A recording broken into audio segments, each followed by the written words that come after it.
Park City Council. Will the clerk please call the roll? Mayor Williams. I'm here. Councilmember Grimes. Here. Councilmember Mayo. Councilmember Stewart. Here. Councilmember Siemens. Present. Councilmember Smith. Here. Councilmember Schultz. Here.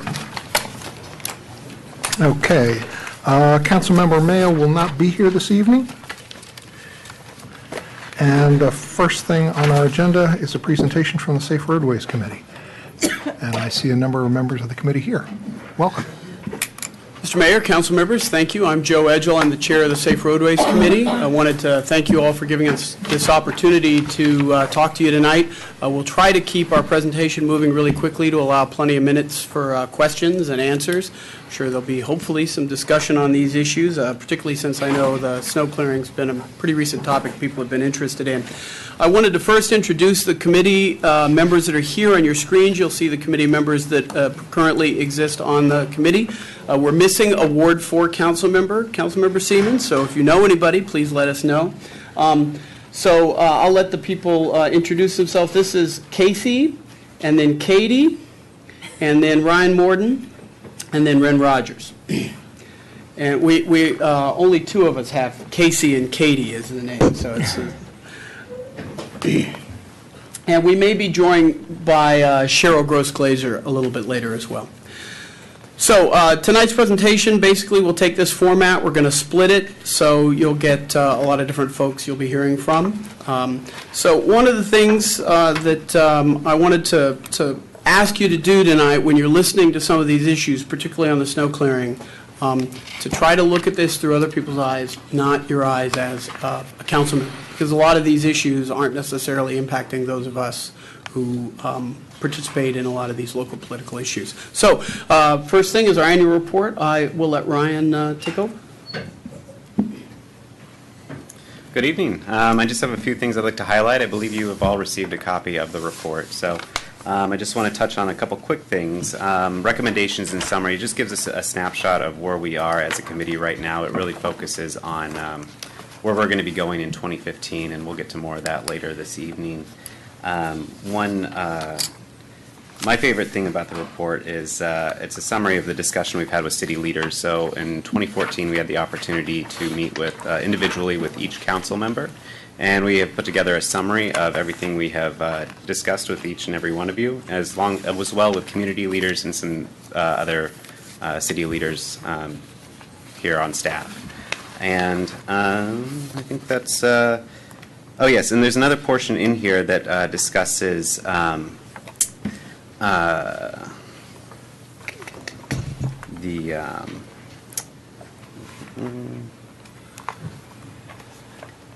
charter of the committee. So it outlines, what we are, or originated by council, and a little bit of the history of. There used to be a Safe Roadways Committee prior to our incarnation. And as Joe mentioned a moment ago, we do have a lack of representation from Ward 4. I think there are a couple of vacancies. So if you have any constituents that are zealous about transportation or anything like that, please send them our way. We could always use an extra voice. And and that's about it. We have a summary of our couple recommendations we made. One on snow clearing that we'll get to in a moment, and then bike share as well, something that we'll be going forward with in 2015. And I think that's about it. I'll turn it back over to Joe.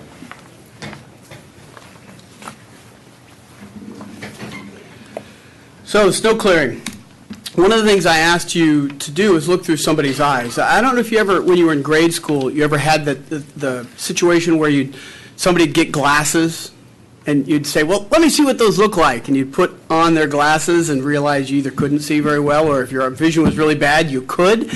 We're asking you to look at the snow clearing issue not from the standpoint of middle-class council members, but from the standpoint of elderly people who might be trying to walk the sidewalks, people who are dependent on buses, handicapped people like that. And that's why snow clearing is so important.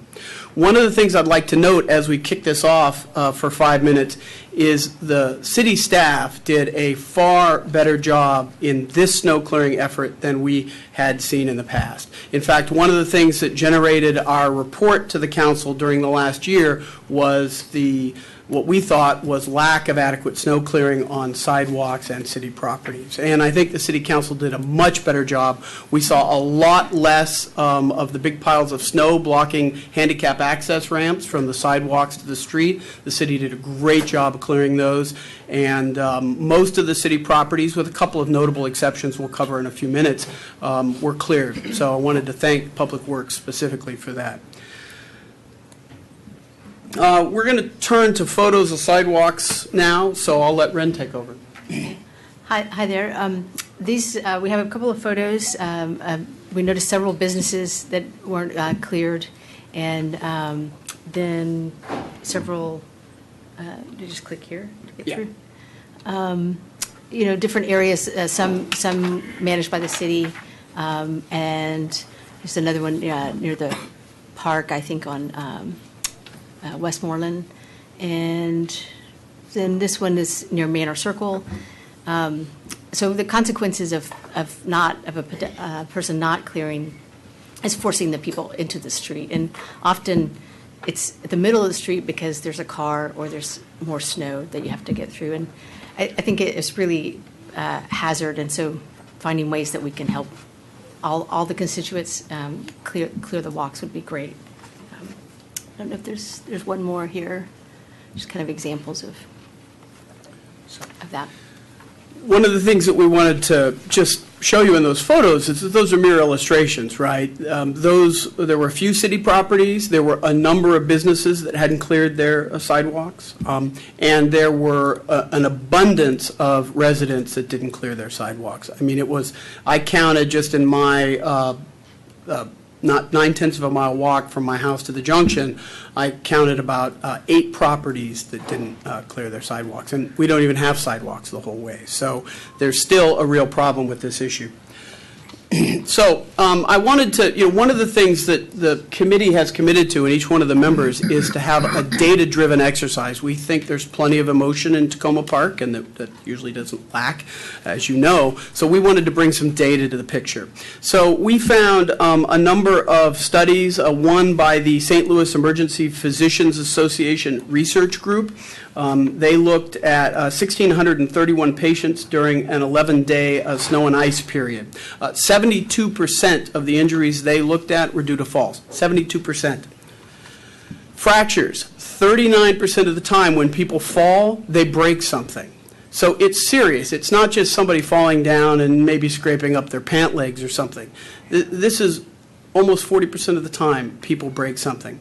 And I think it's interesting in terms of who are we protecting.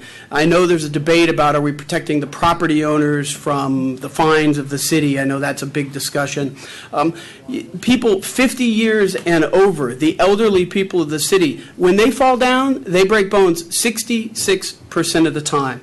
And it's really a problem for elderly people who want to get around the city. And, frankly, these elderly people may not be able to drive either, so they might be even more dependent on the buses and the sidewalks. So the report found that there were 3.5 injuries per 1,000 inhabitants. If you look at our 17.7 thousand people, that means that we have approximately 62 injuries on the snow each year, just based on the averages. Most of the injured in this particular study that we looked at were elderly women. And this was what I think was really striking. I'd like you to look at this last bullet, and that's the cost. We talk about costs and benefits, right? The cost of medical care for people slipping and falling was about the same as the cost of traffic accidents in that same study area. So I think that's a really, really serious one. What we're suggesting, and we know there was some concern about the fine structure, the $200 for a Class C municipal fine, we're suggesting a new graduated fine structure. First offense, $50. Why 50 and not 25? I know Councilmember Schultz has suggested $25 because it should be at least as much money to pay somebody, or rather to get a fine as it is to pay somebody. Right now, it's going to cost you more than $25 generally to get your snow cleared from a professional organization. So the fine should be higher than that. We don't want to disincentivize this. Second offense, 100, third offense, 200, and for the real scoff laws, as the committee mentioned in its email, $500. The city's current policy, the city's current approach is to issue a warning before issuing a citation with a fine. Do you support issuing warnings? I think we should leave it up to the enforcement person on the ground. I don't think there should be a policy. There might be situations that are very egregious where a fine is warranted right off the bat. But it may be a situation where many times a warning is the appropriate initial contact with the city. But I think that should be up to the discretion of the code enforcement officer who's seeing the situation at the time. Before this previous snowstorm, were there any fines issued for snow violations? I don't know. I'd have to look to the deputy city manager for that. I'm sorry, I don't have any information right now. I doubt it. And just by way of comparison, I know we feel that our fines are pretty steep, but in Boulder, Colorado, where they take their snow very seriously, you can get a fine of $1,000 and get your rear end thrown in jail for up to 90 days. Now, can't tell you how many people actually get thrown in jail for snow clearing, but their fine structure is quite a bit higher than ours. So, the 2015 priorities.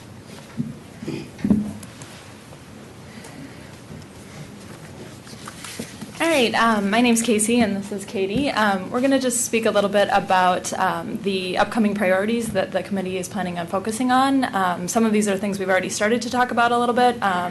Others are things that we hope to kind of get moving on in the next couple of months. So to start off with, one of the main priorities, these are all priorities that we as a committee voted on and decided unanimously to focus on for the coming year. One of the major ones that we focused on was intersection improvement for all users. So that's drivers, pedestrians, cyclists, basically everybody who uses an intersection. And we have a couple of photos here just to illustrate. This is by no means comprehensive, but just to kind of give you an idea of some of the things that we're looking at. These are the intersections of Carroll Avenue and Lincoln Avenue, and also Carroll Avenue and Boyd Avenue. And here are a couple of issues of line of sight obstructions. Some of them are, in some cases, resident-owned shrubs, but that do appear to actually be on the resident's property, not on the right-of-way there. But you can see, just looking, I took these photos from my car. Basically, if you're behind the sidewalk, you cannot see, behind the crosswalk, you cannot see to turn left or right from that intersection. So it becomes a safety issue as you're moving up into that crosswalk. And then pedestrians, and there's a bike lane right there, are all trying to get across. Another issue is up in the far corner, a photo of the speed camera on Carroll Avenue that's actually serving as an obstruction itself for drivers to see around the corner there to turn. And I don't have a photo of it because I always have my toddler with me and am too afraid to even think about it. But I live on New Hampshire Avenue at Tacoma Overlook, and on Erskine, or crossing New Hampshire, crossing so at Erskine there's no walk sign, and often motorists are making a left turn on New Hampshire to get onto Erskine, and we're going to the playground at Hillwood Manor, and it's pretty treacherous because we just got to take the green light and hope for the best. So. And here are a couple of other photos of similar situations, an absence of markings for crosswalks, or an absence of working crosswalk lights at intersections. This is the intersection of Carroll Avenue and Flower Avenue, where there is not a painted crosswalk, and there is a photo there of a crosswalk crossing sign not working as well. And I know from personal experience that's been an ongoing issue at that location. And numerous other locations around the city where there are just a lack of markings that really help pedestrians to cross or cyclists to feel safe in that location. And then the other aspect of intersection improvements that we have been talking about is the timing of traffic lights, and a look at the structure of the intersection itself, whether it's safe, whether people are running to go through a turn light quickly that's endangering pedestrians who are crossing. And kind of the prime example of this and a structure of an intersection that has a lot of problems is Tacoma Junction. And we know that there'll be a discussion of this later tonight, and we just want to, we're planning on looking at it some more and taking some more data-oriented approaches to things that would work for that intersection. But we really want to encourage the council to work with us and to seek our input on changes that are made there in the future.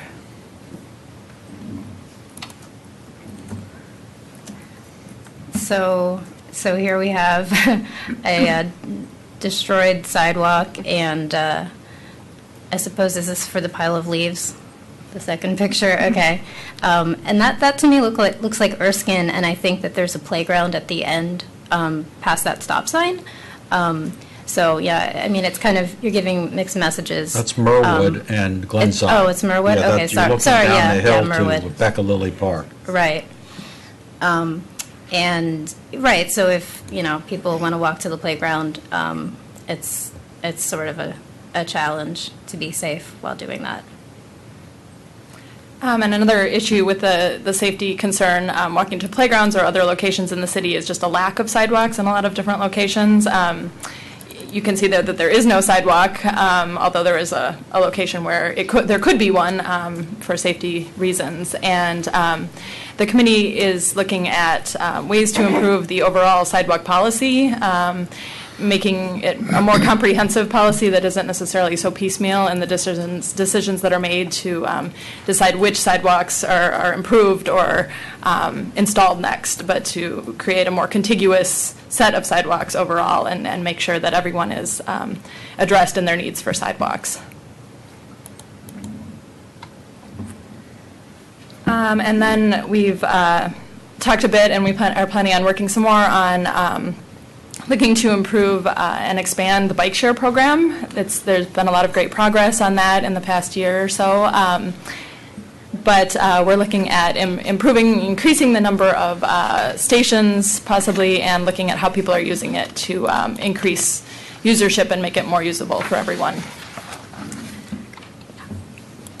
And then the final thing, just to wrap up quickly, looking at examination of traffic calming policies and procedures and how we can improve those and again, create a comprehensive policy for that type of thing. Thanks. You may also see a recommendation on the Carroll Avenue corridor out of the committee as well. That's not something we voted on yet, but it's something we've been talking about. Subject to your questions, that's the end of our presentation, so we'd like to be able to answer questions you might have. First off, just let me thank you all for serving on the committee and for doing such a good job and coming here for the presentation. Love it! Love it! Love it! And I think it was particularly timely to have your help in talking through some of the snow issues. And I know that you got a little feedback on people thinking that you were elected representative of the city as you commented on things and holding you accountable for being that and then going, oops, sorry, I didn't realize. No, you're not. So appreciate all of you wading in. Councilmember Schultz. There's Joe, there's a committee or a working group of people, mostly generated out of Ward 1, that spoke to us in the middle of last year about the aesthetics, if you will, of sidewalks and street signs, trying to get some uniformity, more respect for the new sidewalks that don't match the kind of stone that was, or aggregate that was put in the old sidewalks in Old Town, and that sort of thing. And somebody on that group, and I don't even know how they're designated, said to me recently they were going to be coming forward to us with their recommendations that would be proposals that would be for the whole city. And I'm wondering if you've had any interaction with any of those folks, and I don't really know their names. I just know that they're doing some work. Is that? We We have been contacted by the committee chair. He's reached out to us, Yeah. and either he's going to attend our next meeting or we're going to attend his. Right. And we're going to see a draft of their report before it comes to council and be able to make suggestions. So yes, we have interacted with that committee. Yeah, because I just think it would help at some point to make sure that what we hear is kind of consistent from the two committees. You sort of like, maybe you're looking at certain kinds of things, they're looking perhaps at other kinds of things, because if there's differences of opinion, and there might be legitimate, then, you might want to figure those out ahead of time. Right. So we're not just sort of here refereeing things. Our goal is to provide consistency where at all possible. Okay, all right. With regard to the fines, I had a conversation, I had a conversation today with Margie Saccone, our code enforcement supervisor. It's her team that would be issuing these violation notices. A lot of the emails that I've seen assume that it's the police department that does this, and it's not the case. But basically, I think the process that they have tried to do is to issue a courtesy notice, which is not a fine. It's not even a threat of a fine. It's a heads up, a reminder, a friendly reminder, and then follow up with an actual notice of violation, which again is not really a fine. It doesn't have any legal standing. It just means that you're on notice that you may get into a violation if you don't do X and Y. So I think that the graduated thing that you're thinking of is reasonable. I asked my own constituents what they thought, and interesting, the majority of opinions I got back, which was not a lot, was that $50 was probably a better fine than $25 for some of the same reasons that you said. I mean, you want to incentivize people to worry about it, appear somewhere. But on the other hand, we also realize that actually taking people to court is going to cost the city more money than they could hope to get back in fines. And just to let you know, Councilmember Schultz and the rest of the council, we have some suggested language for this particular section, which I'll share with the city clerk so that you guys could consider it. Good. Thanks. Councilmember Stewart. Thank you, and thank you all for your hard work on this committee. Just wanted to mention one thing as you move forward, thinking about the work on intersections and particularly the ones you've shown here, whether or not you've had a chance to meet with the head of Public Works to discuss the priority in moving forward, because there's a great deal of history and conversations with State Highway, in particular about those intersections. It's not to mean we don't continue to work on those, but I think understanding that history and where we are right now in conversations with State Highway about the potential of 2 crosswalks on Carroll Avenue, the synchronizing of the lights, also will just help you as you're assessing the situation. For example, I just learned this week that the speed camera that you showed there, we actually can't move at our police department. That is actually something we have to petition State Highway to move. Anyway, but I think it looks very exciting, and I'm looking forward to working with you all. But I think the next step is to meet with Darrell, and I'd actually also be really happy to be part of that conversation. One thing I want to mention, and I'll let Casey say something, is that we understand there's been resistance from State Highways. We had a meeting with Erica, and we were supposed to meet with Darrell this week, but she was called away to another meeting. But we are trying to keep in touch with city staff as much as possible to make sure we're not working at cross purposes. Go ahead. Yeah, thank you, Kate, because I know we've had some discussions about this, and I know you've been a big supporter of a lot of the work that we've been trying to do. So, yeah, and we definitely, I think that's one of the things we didn't have a chance to mention in our upcoming priorities is I think that we continue to run up into those issues with SHA and how we can address those in the future and find ways, if there are ways, to work together with them as best as possible are definitely some goals of ours.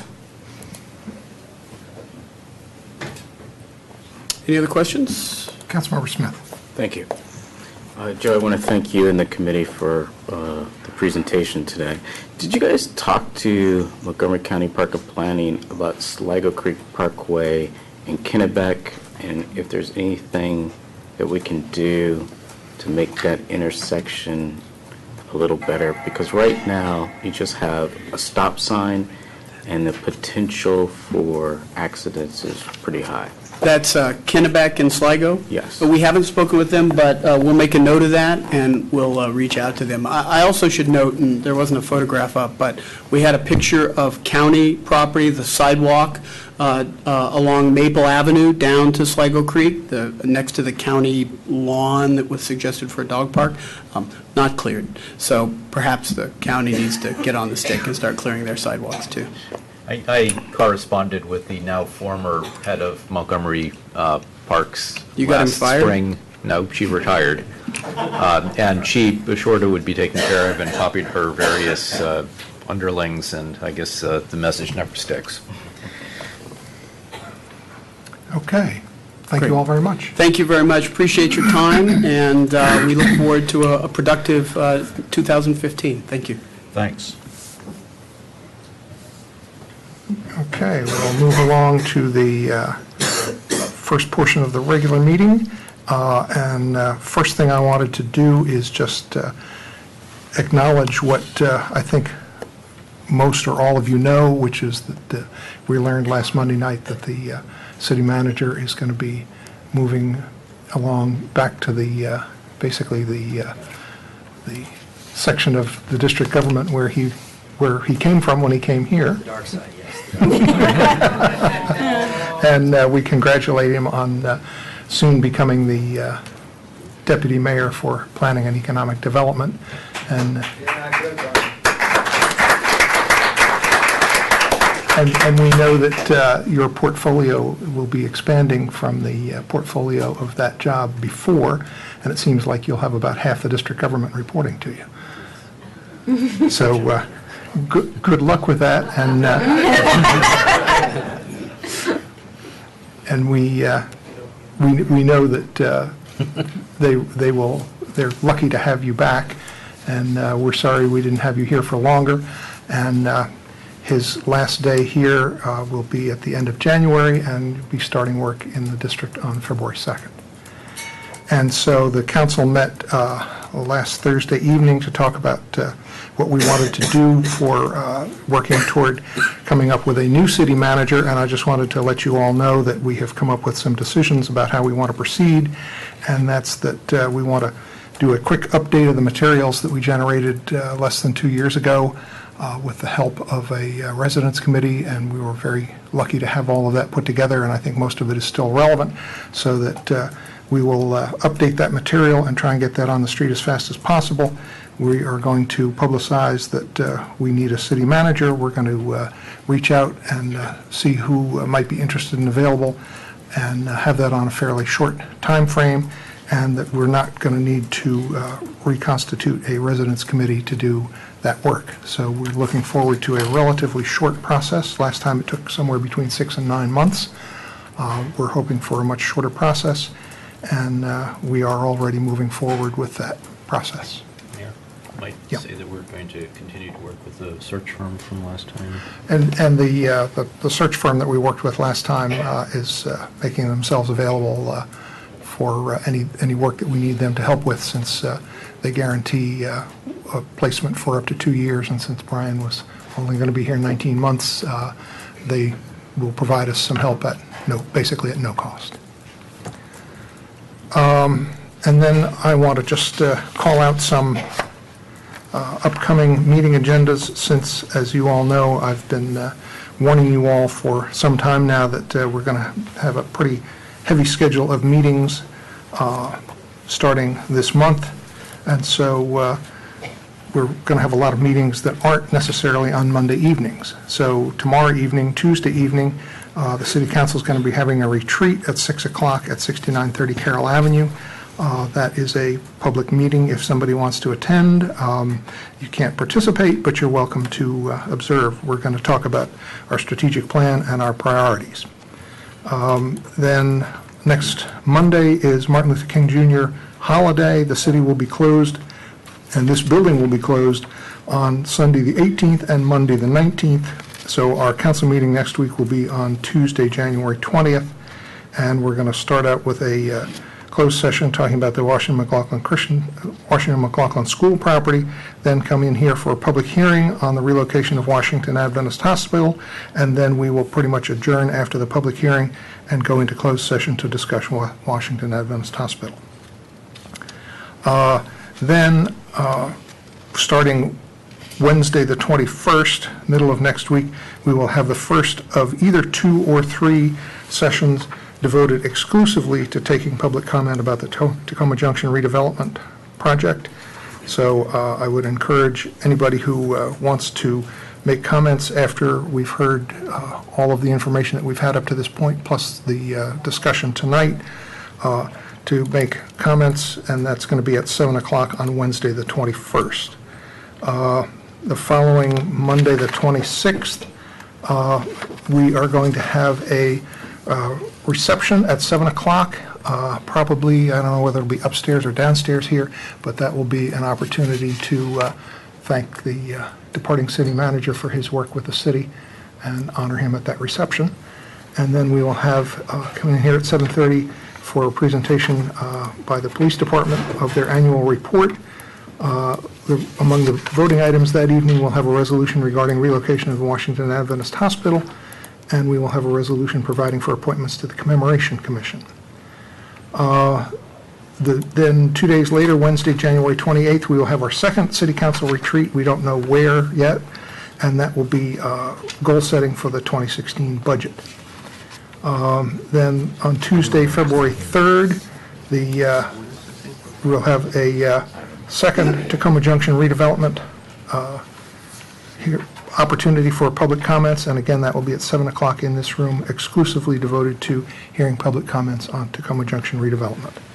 And then the third one of those, if it's necessary, depending on the extent of comments that we get at the first 2, would be the following Tuesday, February 10th, and that would be the third and final opportunity for public comment on Tacoma Junction redevelopment.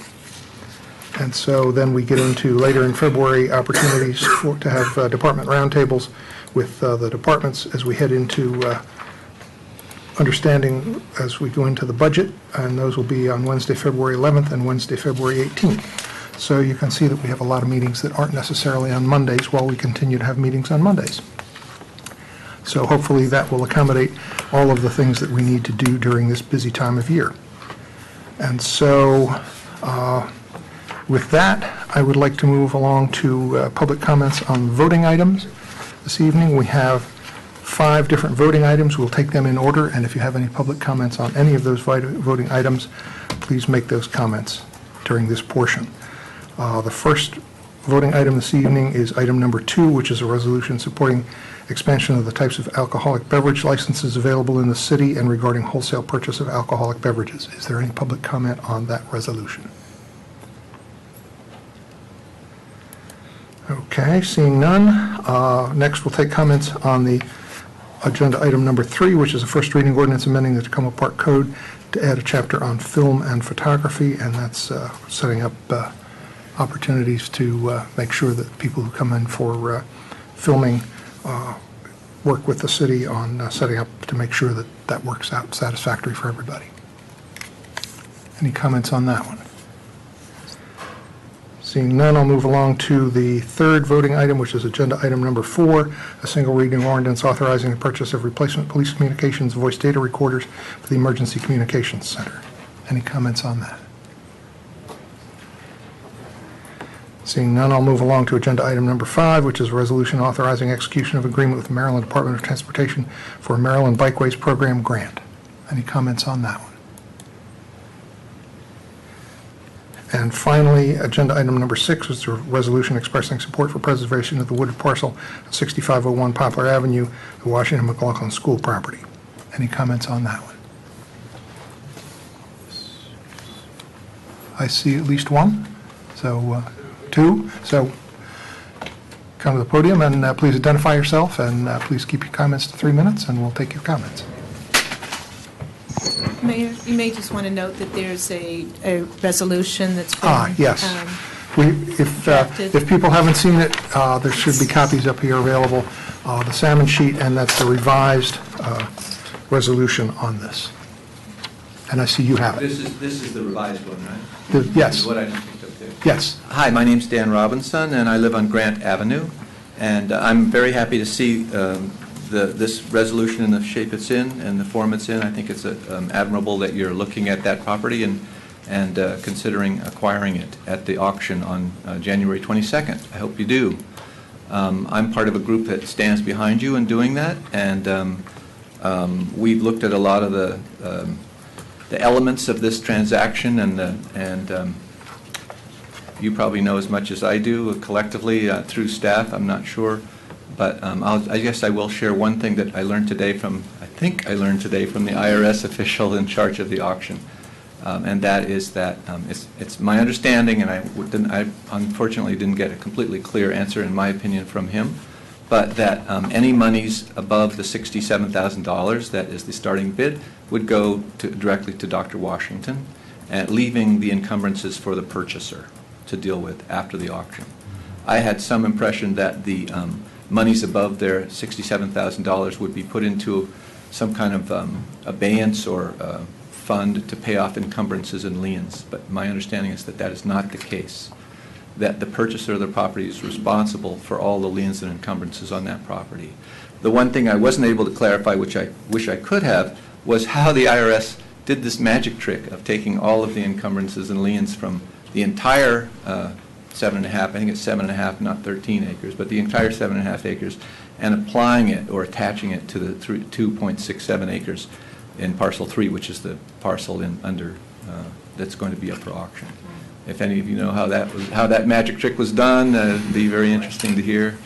In any case, as I said, I'm very glad that you're resolving. I commend you and support your adoption of this memorandum, of this resolution, which states that you would stand ready to purchase it at auction on the 22nd. Thank you. Thanks.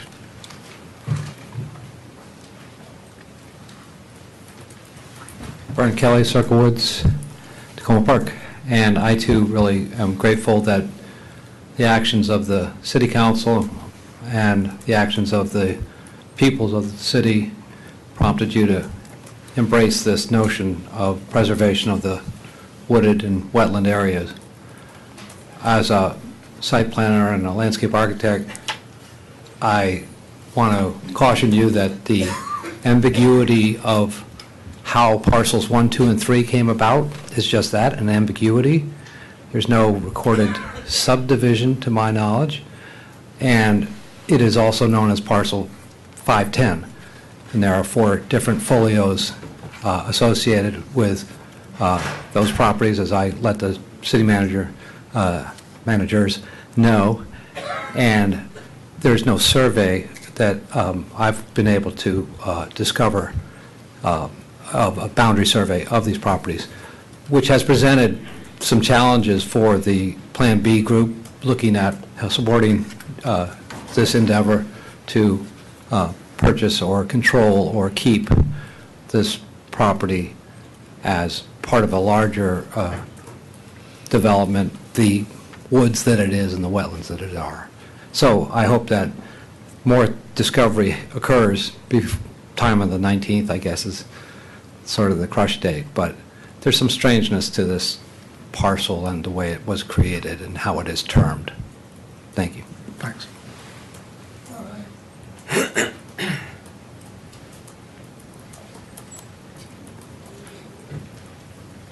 Brian Robinson, Maple Avenue. I'd just like to commend the City Council for considering the purchase of this property. I do want to ask about a couple of things. The resolution suggests that the closed session to determine how much the city would be able to bid on it is being held on the 20th, really a day and a half before the auction. And I'm not sure that's enough time to legally authorize the city staff to cut a check. So I hope that if you know, if that vote is just going to be a vote to say we'll pledge a little bit of money that's in city petty cash, but no more, then you might want to, give us a hint, because in order to actually buy the property, a serious bid would probably have to be made. And we need to get some clarity on what Dan mentioned, because the amount of money that's going directly back to Dr. Washington, that's a very important factor in how much the practical bid is going to be. If a developer thinks they can get it for $67,000 and then they have to pay the encumbrances themselves, they're going to bid $433,000 less than they would have other bid. That's a huge number. So we need to get some clarity on the exact legalities of this property fast, including on whether or not we need to make sure the IRS is not, I don't want to call it fraud, but they need to state exactly the dimensions of this property, because the dimensions of the property listed on the IRS plat map is not the same as the dimensions of the property listed on the plat map that the Plan B group saw. And so the old original plat map shows a rectilinear parcel that's trapezoidal with the old flat, straight street going directly through Circle Avenue. And then the new plat map, maybe it's from the 80s, shows a curvilinear street that doesn't exist, curving through the site. And so both the city and the citizens group need to know exactly what we're bidding on and where the money is going. And I would encourage the city council to authorize city staff to communicate with the Plan B group, since we're both trying to do the same thing, and the Plan B group is a fairly representative community association at this point. Thank you. Thank you. And Mr. Lovelace, we'll get a microphone to you. Good evening, Council. And I just want to add into what Dan Robinson, former council member, just said. If indeed that's true, that any residual amounts above and beyond would satisfy the IRS lien will just go into Dr. Washington's back pocket. Again, I must register my strong disapproval of the city making a transfer of funds by bidding for that parcel directly into her back pocket without some sort of lawsuit or some sort of detainer on the monies to prevent it from being squandered by her. This woman apparently doesn't believe in paying the fair share of the taxes that come off of her employees' wages to the state or to the federal government. And I just would be very appalled to see my tax dollars going to bolster her little operation over there. And I thank you very much. Mr. Lovelace. My name's Pat Lovelace, your official peace delegate. I'm glad to see the city council is trying to obtain that land for the purpose of leaving it in its natural state, and preserving the woods and preserving the wetlands, because you don't realize, a lot of people don't realize how important the wetlands are in preserving the species of the animals and preserving the land itself. And also, I'd like to see the city do everything they can to obtain it and obtain it legally, and make sure that it sticks, make sure that that it doesn't isn't going to be used for anything else. I'd like to be as settled in my mind that those woods will be preserved for all my friends' children to be able to play in, and to be able to learn about nature. And I'd love to see that. I'd love to see the place become preserved. And I'm proud that my city, Tacoma Park, is finally acting like what Tacoma Park should be acting like. We're trying to preserve as much of the nature as we can. I understand that some things have to be developed, but I'm glad you're leaving the large area of woodland and wetland alone. And please, think what you can do for the school and stuff, to develop that. But I want to see everything else kept natural. Thank you very much. Thank you. Any other comments on this item?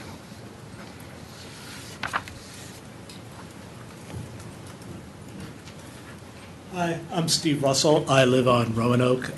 Just a short comment. I'm strongly in favor of this, and I'm very happy that everyone's open-minded about it. As we all know, once you cut something like that down, it's pretty much gone for good because there's all sorts of things that can't be replaced.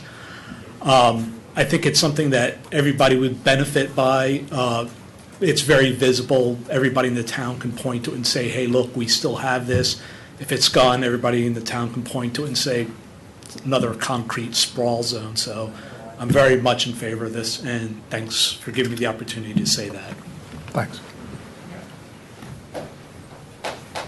Love it. Anybody else?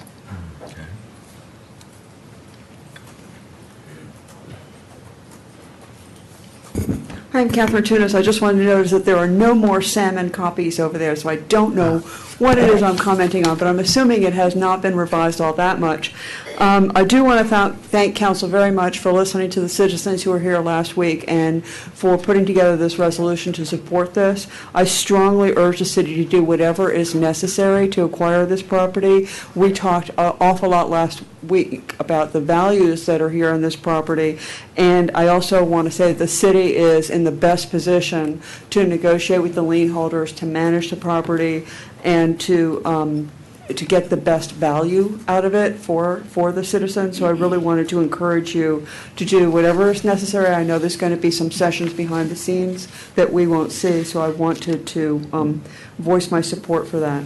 I did want to also support the suggestion that Tim Mayle made last week to pay for the acquisition over time through the stormwater funds. I would like to, as you may know, I'm a forester, I would like to offer, if the city would like it, my services to inventory each tree. There is a program that's available through the USDA that once you put in a tree species and size, it gives you back all these values from each individual tree. Of course, that would require some inventorying, so I'd be happy to assist with that if the city would like that. I also noted concern from staff last week in terms of maintenance of these properties. The city has tried sometimes, but has not made the best use of citizen volunteers. Jim Bowie was here last week, who talked a bit about the Friends of Sligo Creek and the county weed warriors.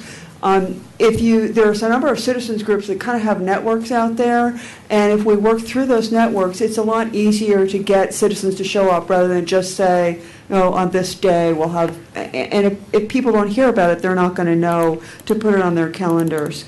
I also urge the city to set up a fund for donations. As I've noted before, if people make a donation, a cash donation to a local government, they can deduct it to the full extent that they would for a 501c3 if they itemize their deduction. So I would urge the city to set that up as a separate fund. We have done this before. I don't know if that's being done at this point in time. And I will leave it at that. Thank you. Thanks. Anybody else? Okay, that takes care of comments on agenda item number 6. We will now move to other public comments on anything that is either on our work session agenda or not on our agenda at all. And I'll just remind folks that our work session item on the Tacoma Junction redevelopment, it would be helpful to have people hear that discussion, and there's going to be plenty of opportunities for comments on Tacoma Junction redevelopment on those either 2 or 3 evenings that we've set up that I mentioned at the beginning of the meeting. Mr. Mayor, Council, Joe Edgell, Elm and Larch Avenue. I want to briefly mention the dog park. I know you're going to be setting your priorities tomorrow. As much as I'd like to attend your session, I just won't be able to. I'm really sad to see the city manager, Mr. Kenner, leaving. Mr. Kenner has been absolutely phenomenal in working with Tacoma Dogs and helping us move the dog park forward, and he will be missed. I'm sure Ms. Ludlow will do a great job in his absence, but he will leave a big hole.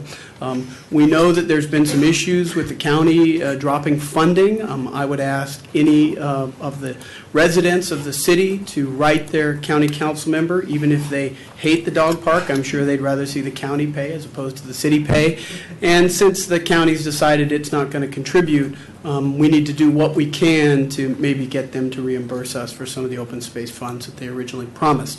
Irrespective of that, however, we encourage you to make this a high priority. As you know, we had over 1,000 signatures in support of the dog park. It's a lot of people. I don't think we've had an issue that's had this much support in a long time. So please keep it a priority, and please keep it going forward so that we can get it open by the end of July, which is what we originally promised the citizens of Tacoma Park. Thank you. Thanks. Hi, I'm Jen Wofford. I live on Carroll Avenue in Ward 3, and I wanted to say two things. The first is just to invite people in Tacoma Park and our wonderful city councilors. I know you have received an email invitation to the celebrations for Martin Luther King Day. So Dr. Martin Luther King Day here in Tacoma Park, we have a day of service from 10 to 12 in the morning with some outdoor good physical service work, and then from 5 to 7:30 at Piney Branch Elementary School, we have the evening celebration. This will be like the 4th or 5th year we've done it there. It's been really great. And I believe that Councilmember Smith has agreed to speak, and we are going to, I'll check in with him tomorrow and we'll talk about that. So I'm excited about that and very grateful for your support. It's sponsored by the Recreation Department, the Recreation Committee, Tacoma United for an Engaged Community, the Tacoma Foundation supports it financially, and we hope that everyone will come to Martin Luther King Day. So that is Monday, January 19th, a holiday, and the evening program's at 5 p.m. at Piney Branch. The other thing I wanted to say is, and I'm not going to be able to stay tonight because I have a babysitter watching my son over at the library, and I have to go home, so I won't be able to stay till the end. But I did want to say that as somebody who lives on Carroll Avenue, 4 doors down from the co-op, and who chose to buy in that part of Tacoma Park 10 years ago, it's because of the co-op. And so with the redevelopment conversations, I have actually heard in the neighborhood people say, well, some people say that it really doesn't matter if it's the co-op or Trader Joe's. It really matters to some of us. So I wouldn't live there if it were Trader Joe's. I lived in Silver Spring and was a happy homeowner in Silver Spring, but I wanted to be in Tacoma Park because I didn't want to be in a neighborhood of chain stores. I wanted to be in a neighborhood of independent, locally family-owned shops and the co-op. So I deliberately moved to Carroll Avenue right by the co-op. So I would be personally, this is just me personally, I would be devastated if the development ended up forcing the co-op out by not accommodating truck turnarounds and tractor trailer deliveries and things that they need in order to function. The other thing I want to advise is that as you do the development decisions, my main concern also is traffic. So as somebody who crosses that horrendous crosswalk at least twice a day, going to school and then coming back, to have more traffic would be a problem if you don't figure out ways to manage it. So that's my request. Thank you. Thank you. Hello, everyone. My name is Amy Byrne. I live on Hudson in Ward 5, and I apologize. I do actually have to make comments before the Tacoma Junction tonight because I am getting a master's degree in sustainable urban planning with an emphasis in historic preservation, and I have class tonight, so I need to go to that. So I have to make my comments right now. I'm here tonight to update the council on a letter introduced at the last meeting by my resident colleagues, Carter Doherty and Neil Cohen. Both Neil and Carter plan to be here tonight, but they are currently settling their children in for the night, so they'll be here for the city manager's presentation. Unfortunately, Brian, again, I will miss that, and I'm sorry. The letter introduced last week can be found at tacomajunction.com. To remind the council, the letter encourages, better yet, urges the council to continue on the current RFP process that is initiated last January and further progress the process as it is with the 4 viable proposals that came out in the process.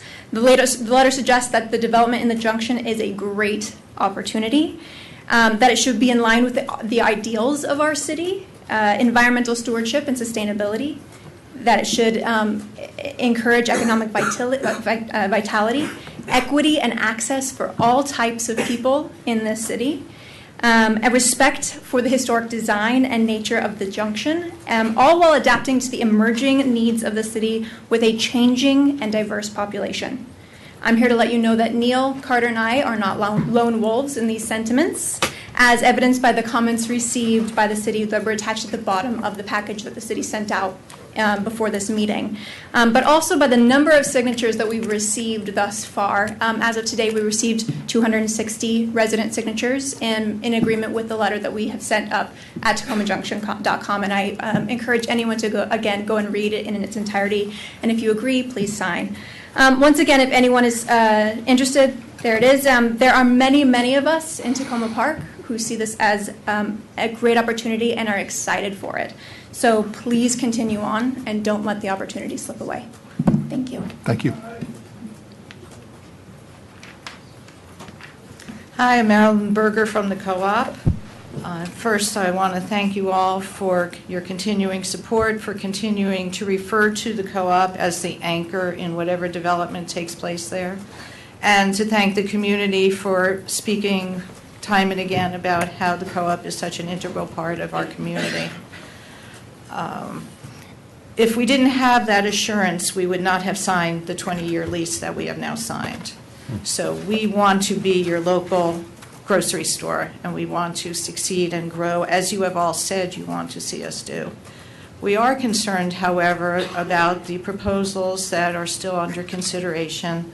The 3 for-profit organizations in a year, it's been a whole year since that RFP came out, still haven't come up with viable solutions for our loading dock and for our business continuity. That's a whole year of talking to them without seeing anything concrete that we can say, yes, that's going to justify our signing a 20-year lease and saying we're here for the long haul.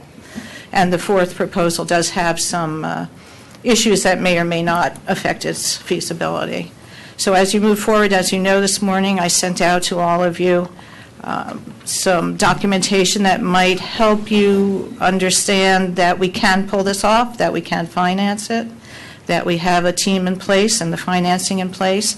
And so when you consider the other proposals as you go forward tonight and in the months ahead, we really ask that you consider the Co-op's proposal, because as far as we can tell, that's the only way we can stay your community grocery. Thank you.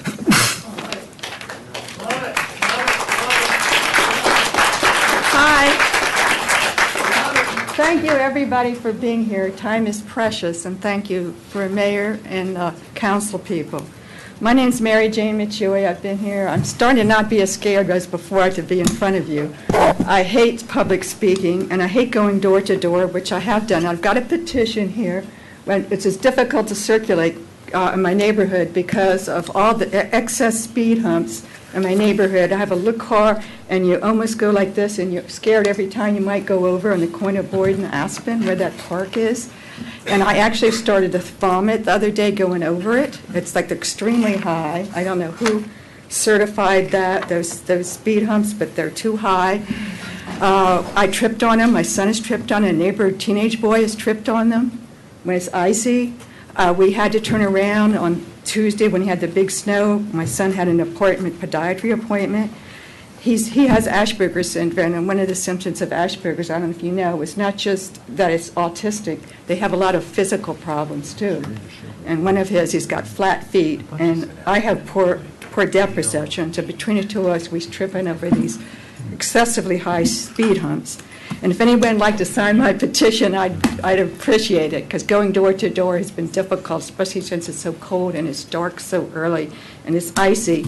And when people see me with this, they think I'm trying to solicit money usually. So it's kind of hard. Just a lot of people don't want to answer their doors. So also, I'm concerned about people like my son. My son is biracial. He's everything you want to help in Takoma Park. His father is an immigrant from Kenya. He has Asperger's syndrome. Please help people like him. Support the Ability Project in some form or another. Help me have classes for people with his disability or abilities, different abilities in Takoma Park. I've been trying to get the rec department to listen to me for a year. We have classes. Thank you for the classes for the seniors. I take advantage of that. But I think there should be at least one free class for people with developmental disabilities, or even with people who are reluctant to be in a regular, so-called normal class. And please help us, because people need voices, and I'm a voice for people who can't speak for themselves very well. And it's past time. You're helping. Thank you.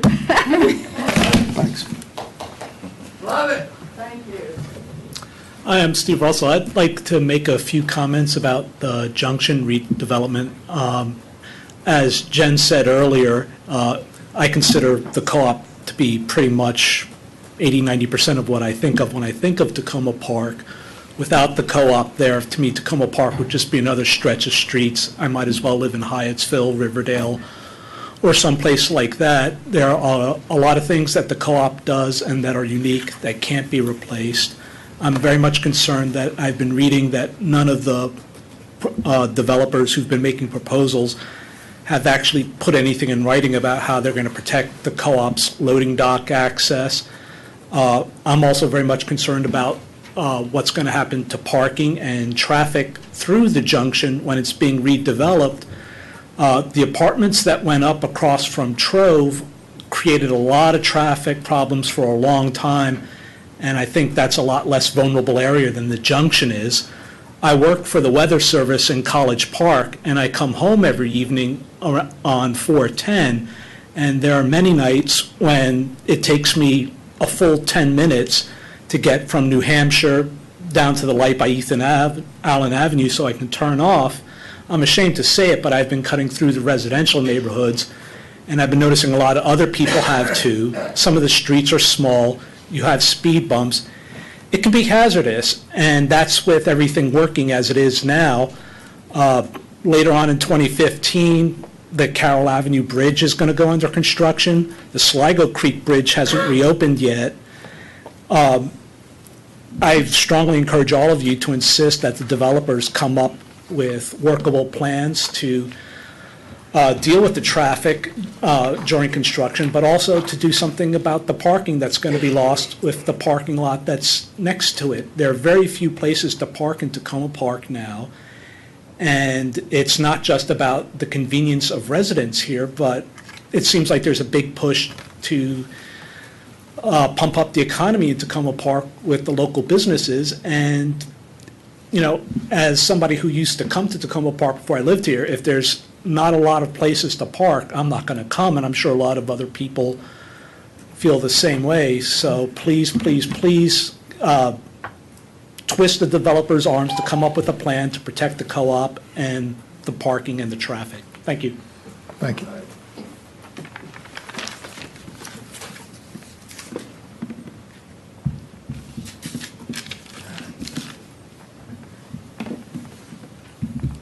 Hi. Lead paint was banned in Europe in the 1920s, and we took 50 years to ban it in the United States, 1978. Then the industry argued that the lead in gasoline was low because it was, dispersed in the air, probably not dangerous. And the U.S. didn't legislate it out of gas until another decade later in 1986. Legal does not equal safe nor ethical. That's how our government works. But not in my house. If I have old chicken in the refrigerator, I use the old adage, when in doubt, throw it out. It might look good, it might taste good, but if it's going to hurt my kids, why risk it? Now let's say I'm at the grocery store and I have a choice of 2 apples. One apple emits a radiation that might cause cancer. It also damages sperm, and a lot of scientists are concerned about it, and they're studying it. It's even banned for kids in some European countries. But this apple has no radiation, but it has a wire. This is very inconvenient. It means you have to sit at the table to eat it. Or else you'll trip over the wires, and wires are ugly. I know they don't go with anything in our house. I've actually heard that said to me several times. Now my kids will think that this apple is prettier because they want to roam around the house and munch it. But I probably choose this one because I want my kids to be healthy and know and see their grandchildren. There's a wire on this apple, but there are a lot more wires when you get cancer. You get ports, IVs, wires into a lot of holes you didn't know that maybe you didn't have. But the worst wire is the wire locking up the mouths of people into silence, or maybe the wire that sending money to scientists from the wireless industry. Because several researchers are known to have been expert witnesses to the industry for decades. And it's very curious that they continue to publish words that, I didn't mean to write this on here, that may make it seem like wireless is safe, but really they're saying it meets federal regulations, which are hundreds of thousands times too high to protect human health, according to other scientists. The New York United Teachers Federation now has a dedicated page on how to reduce wireless radiation. It looks like this teachers union bought some wire cutters. They link to the Baby Safe project, calling for pregnant women to reduce exposure to wireless routers. They link to Dr. Moskowitz's of Berkeley's tips to reduce exposure. The feds will take decades. Tacoma Park can act. People have a right to know. I'm simply asking for you to inform the public that you have been sworn to protect. I'm asking for you to issue a wireless proclamation or take some action on this issue. The public has a right to know that wireless devices pose a serious risk to their health and to their children's future. They have a right to know that a child's school laptop has manufacturer's instructions stating they should be held a minimum of 8 inches from the body, not on the lap, so as not to exceed the 30-year-old outdated radiation regulations that were set with no pre-market testing that were not set to protect children. So I believe that people have a right to know, and I'm handing you my new flyer. Thank you. Thanks.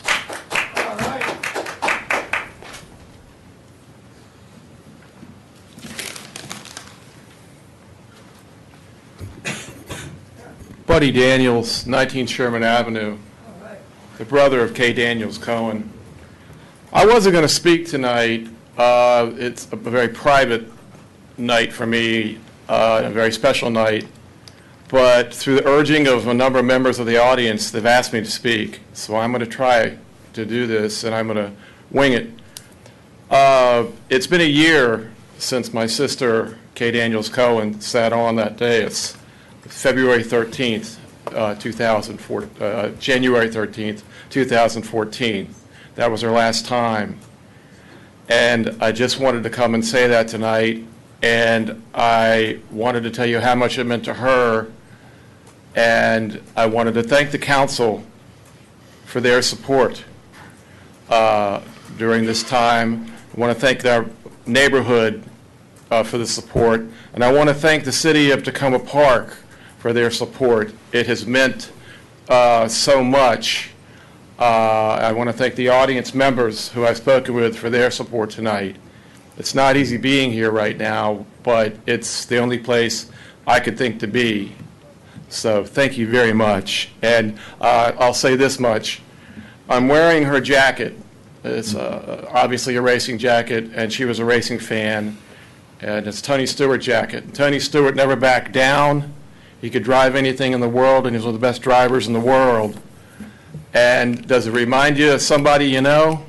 Yeah, I think so. So thank you again very much, and thank Tacoma Park very much, and especially for the 4th of July parade. And the city staff has just been still incredible. I walk into this building right now a year later, and I get hugged, and it means a hell of a lot. So thank you very much. And Brian, congratulations. I'm going to miss you, buddy. Thank you.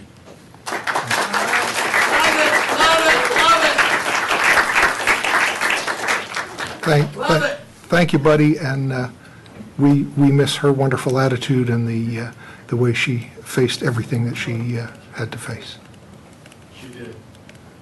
Pedal to the metal. And you can put that in the notes. All right. Love it. Good evening.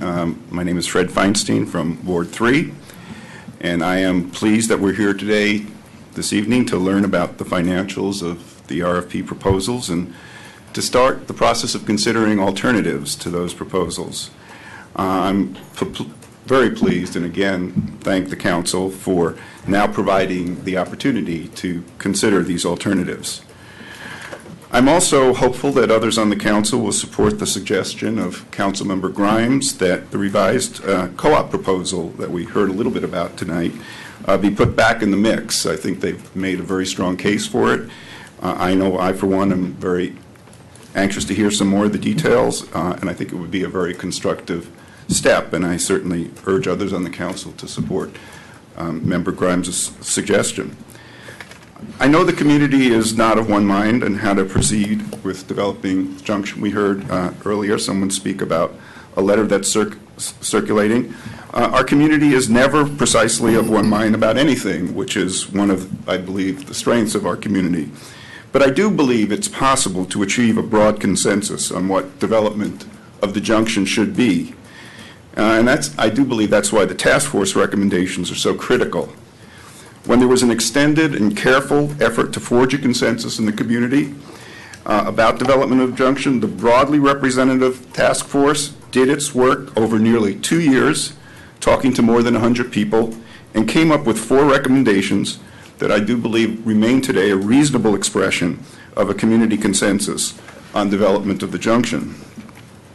I believe the RFP process was a step back, not a step forward, because it largely ignored these recommendations. But the important point is that today we now have a chance to move forward and give life to those recommendations of the task force, and that's what I hope we'll be doing in the weeks ahead. And as to that particular letter that we've heard about earlier, that I have to say that I agree with much of what was stated in that letter.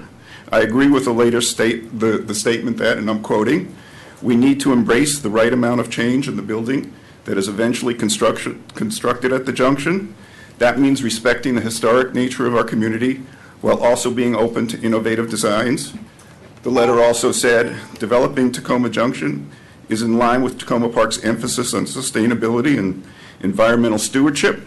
It also says that development will open opportunities to improve walkability for pedestrians, safe access for bicyclists, and car friendliness in the junction. A traffic and parking study should be part of the development process. That's all a quote from that letter, all of which I agree with. And particularly the concern about traffic, I think, is something we've emphasized. So let me just quickly conclude that where I might disagree with the letter is the suggestion that working with developers selected in the RFP process is the way we achieve these shared goals.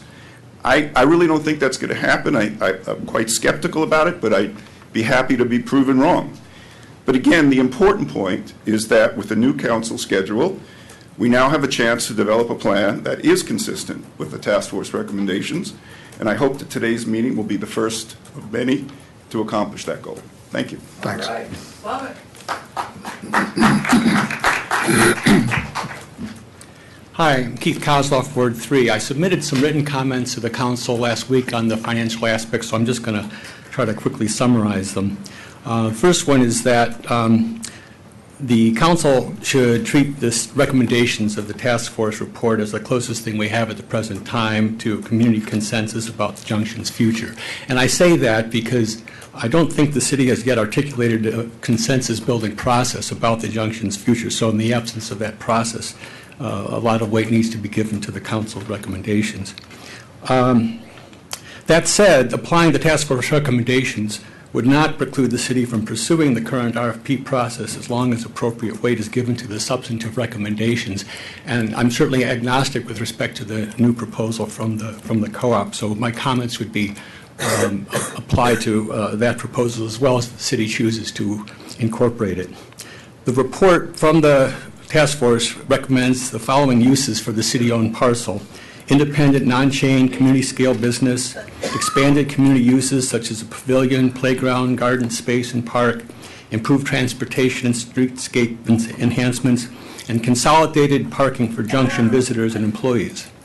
So those are things the council, or rather the task force is recommending. My second point is that the city should amend the RFP process to require the RFP respondents, and I would, again, provisionally include the co-op there, to explicitly address the task force recommendations. The city is previously asking the developers to clarify their proposals with respect to some of the task force recommendations is not the same as informing the developers that their proposals will be evaluated on the basis of how consistent they are with the recommendations. My third point is that the city should be as transparent as possible with respect to how it evaluates the financial aspects of the different proposals. Any option for including the junction, for redeveloping the junction, has a direct bearing on both the financial viability of existing and new businesses, as well as on the implementation of the various community amenities that have been proposed for the junction. Thus, there's a legitimate public interest in having access to information about the city's analysis of the financing of the various proposals. Fourth, the city should provide information to the public about realistically available options for financing community amenities. Most community amenities listed by the task force do not themselves generate a revenue flow, and some would reduce the space available on the parcel for revenue-generating activities. So as someone for whom these amenities are as important as the benefits to businesses in the redevelopment, I certainly want the city to be as forthcoming as possible about the options and trade-offs for paying the capital and operating costs of these amenities. And finally, the city needs to align the incentives of the redevelopment entity with community objectives. Having the redevelopment project generate a profit is not incompatible with task force recommendations, but neither is it ensured in the absence of actions by the city, particularly in negotiating the contract with selected developer. If the city ultimately pursues an arrangement with any developer, it will need to be constantly proactive and vigilant in enforcing contract terms and incorporating formal means of redress at critical points in the process. Thanks very much. Thank you. Right. Love it.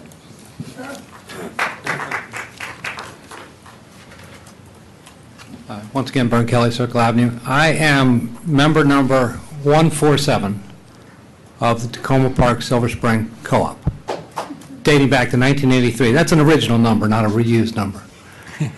And this development process, cutting out the co-op, which didn't have its act fully together at the time of the RFP, pretty much excludes the major stakeholder.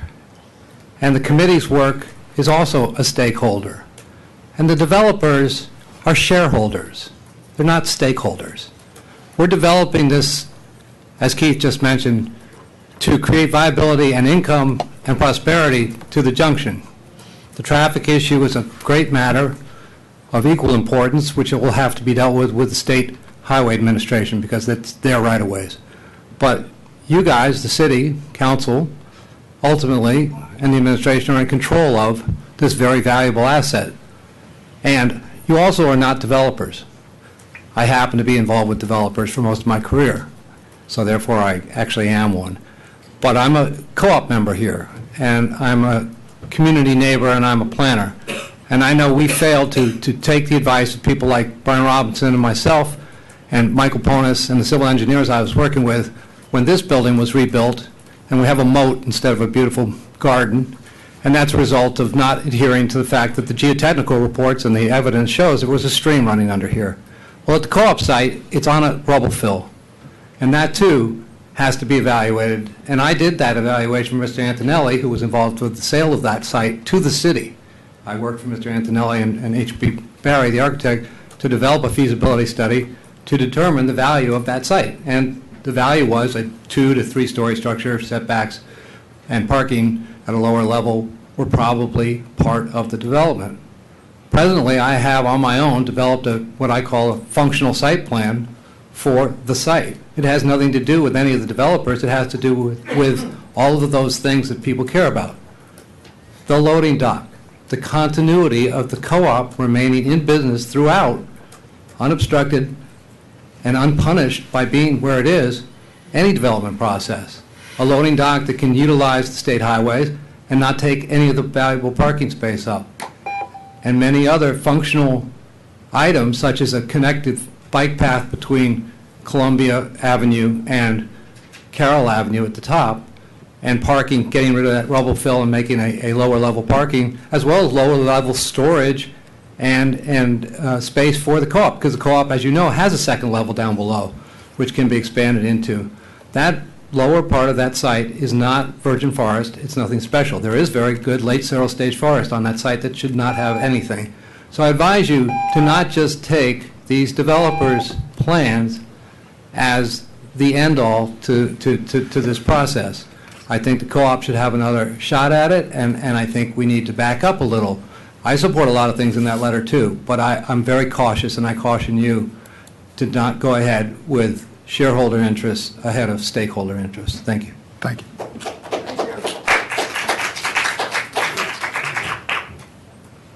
Hi, I'm Catherine Tunis, and I would like to change the topic a little bit here because Mr. Kenner and I had a conversation a while ago about trash cans at the bus stop at New Hampshire Avenue in Larch.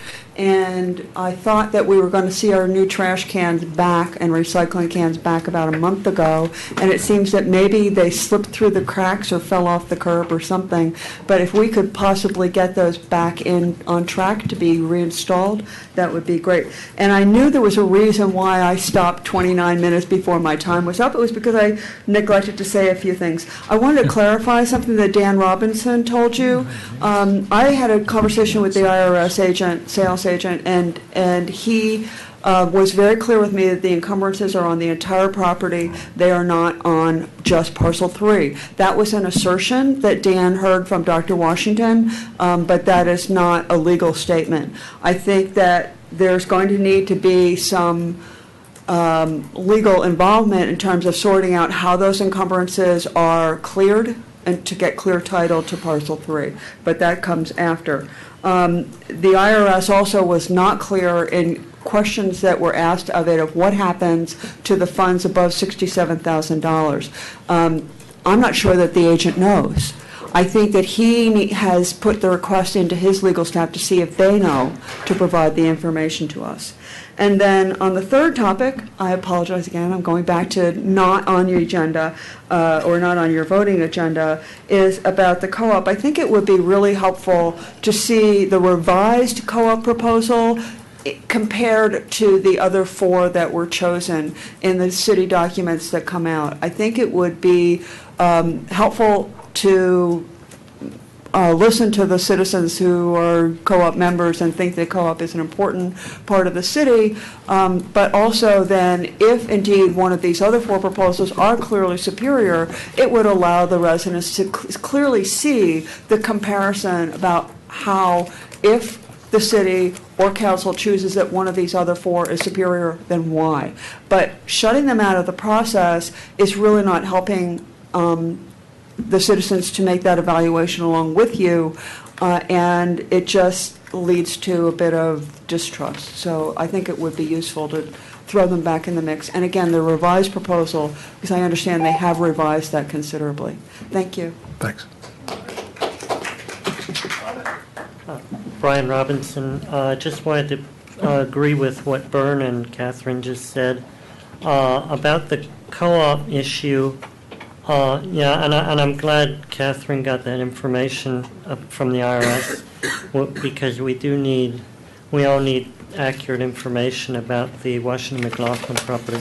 But on the co-op issue, I just want to say, now is not the time to quote-unquote let the process work itself out and just assume that we're going to get a developer that wants what the community wants.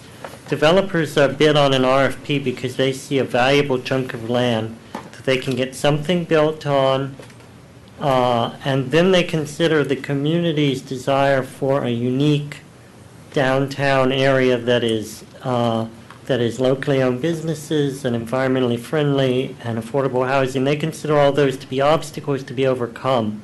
And the way they overcome that is by talking privately with city staff and talking privately with county staff and getting through the RFP process, getting through the public meetings. Now, that doesn't mean that the architects and the people that are doing these proposals aren't wonderful people. I spoke to some of them at the open house they had. Some of them are very nice designs. I don't understand why the city wants to push forward and say, let's start limiting the height. Let's start specifying where the parking goes, when we are not willing to consider stuff like what Bern and I have said about the rubble fill, about how you're going to have to regrade the flat part of the site, and then it would be good to do so because then you get below-grade parking, you get below-grade loading access for the co-op so that they get a whole they would get a whole level for loading and unloading.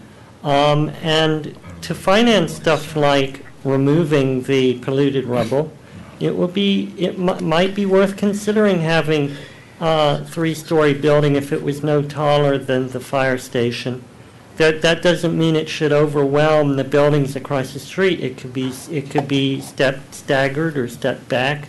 But we need to be able to have development where you can afford to do all this stuff and not push everything into a corner to the point where you can't finance one thing because you don't have room for it anymore. So we need to consider the co-op's proposal equally, and we shouldn't just move forward with who happened to go with the RFP when the RFP did not specify what the common vision was for the site. Thank you very much. Thank you.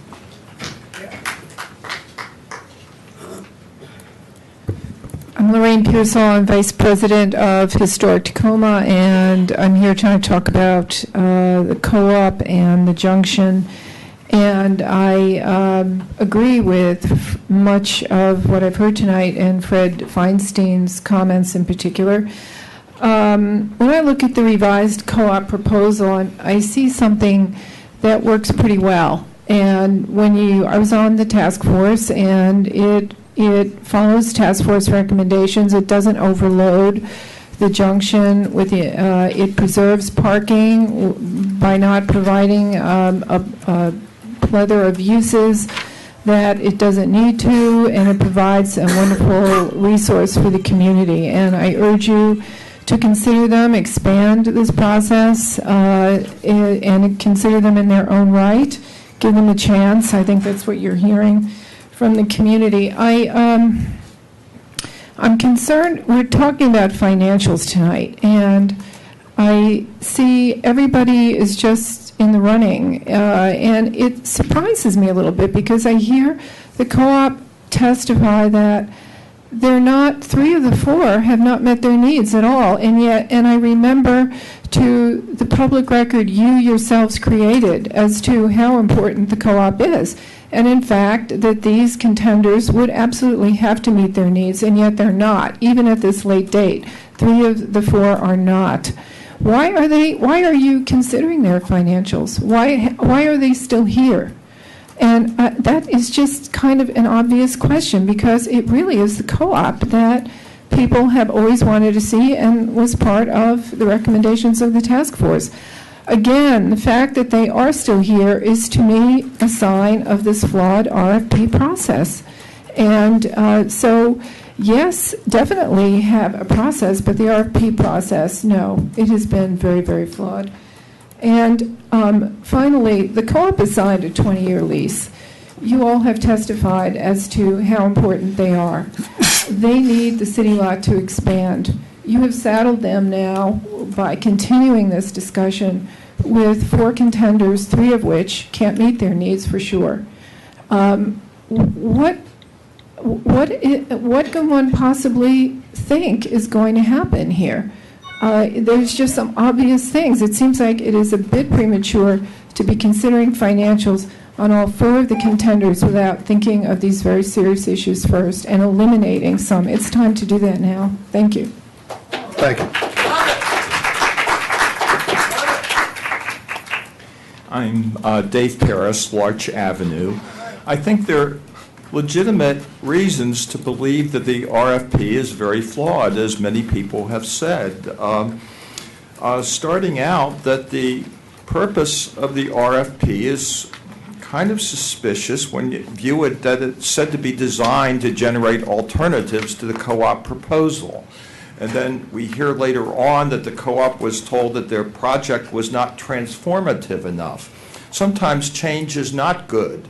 Change is not good when the co-op is what that change would entail, the co-op leaving. Another flawed aspect of the RFP was that there was so much weight placed on experience, and there was no way the co-op was going to match experience unless there was a process for factoring in expertise hired by the co-op and even its capability of hiring expertise. My impression is they weren't told that there was a problem relating to the perception of their experience. And there doesn't seem to have been very good communication between the co-op and the city during the RFP process. As far as the waiting for experience, it kind of reminds me of the experience of women and minority persons who were told that there were no qualified applicants by companies who were lamenting that their situation.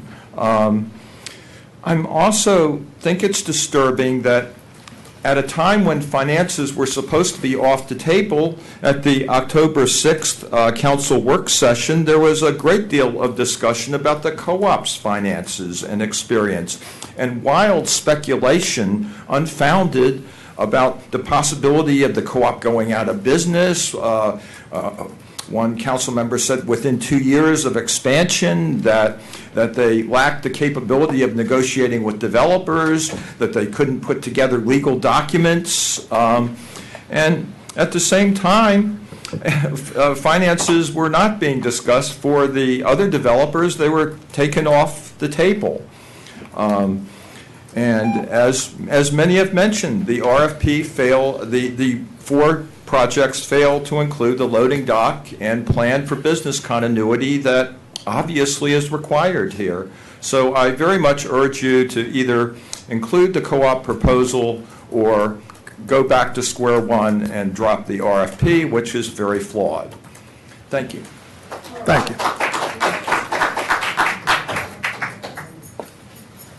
Hi, my name is Ellen Zevian. Brian, I'm very sorry to hear you that you're going. I haven't had a chance to meet with you. I live on the block where Kay lives, and I was forced to be active, according to Kay. I didn't have a choice. But I can't help but think that you're leaving because of, what's going on. So I hope I'm wrong, and I wish you the best of luck. Anyway, I tend to say things that no one else wants to say, so I'll give it a shot here, and I don't have an agenda on either side. But talking about the school, McLaughlin, am I pronouncing it correctly? I'd like to know what's the record of the city buying property? How long do they what do they pay for it? How they obtain it? Well, how is the value determined on that property? Let's say we go back 5 years, 10 years. And then how do we turn it around? What happened when we turned it around?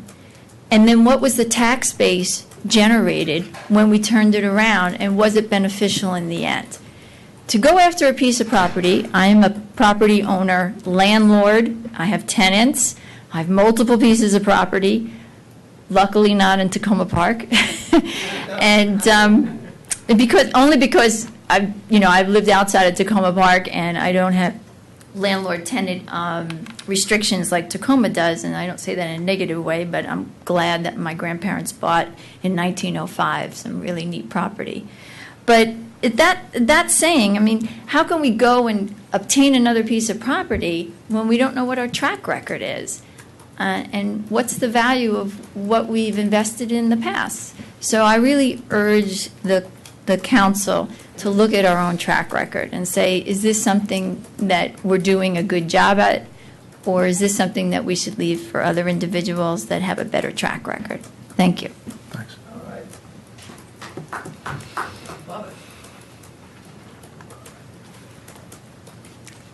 Arthur David Olson, Hancock Avenue, with imagery and a suggestion as you begin your formal budget work tomorrow.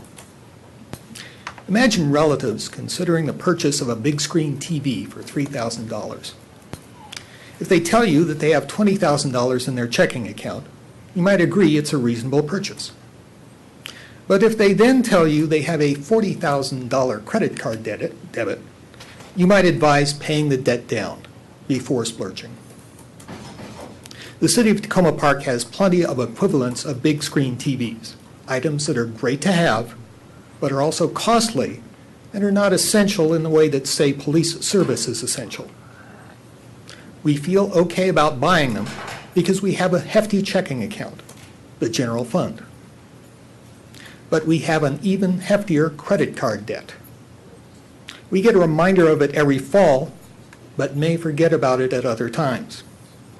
It's the police employees' retirement plan, where there's about a $10 million difference between what we have and what our actuary tells us we need. We'll be getting a forceful reminder of this later in the year when that shortfall jumps from a footnote into the main body of annual financial reports. It's my hope that the council will remember it now as the budget is being formulated. The suggestion.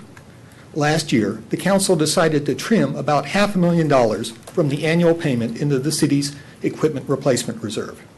This step makes the city's reserve practice consistent with standard business practice.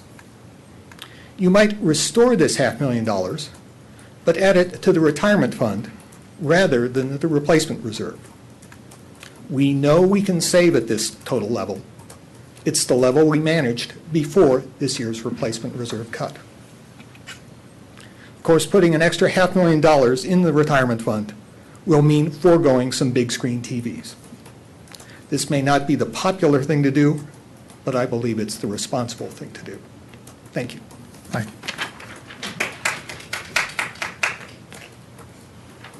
Mr. Lovelace. Hello, my name is Pat Lovelace, your official peace delegate, 7620 Maple Avenue, Tacoma Park, Maryland. One thing I'd like to do is ask you people is to please consider Tababu's Blessed Coffee when you open up, when you work on Tacoma Junction. I'd like to see it right there with the co-op, because Tababu is a wonderful person working with our city, and his Blessed Coffee is going to be a blessed asset for our city. So please consider that. Another thing too is I'd like to ask the police, the Tacoma Park Council, if we could consider putting body cams on our police officers. Not because I'm afraid of abuse, but I'm afraid that somebody else could abuse them and accuse them of a false crime. Or we could get a police officer in there that doesn't like Hispanics or something like that, see something that looks like a gun and kapow. I don't want to see that. I don't want to see Ferguson repeated in this city.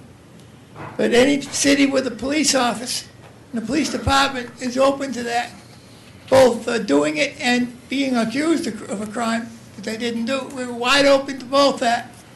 So I'd like to see the police officers wearing a body cam, because that's a witness. A camera is like a witness right next to that police officer every time he does something or something is done on an arrest.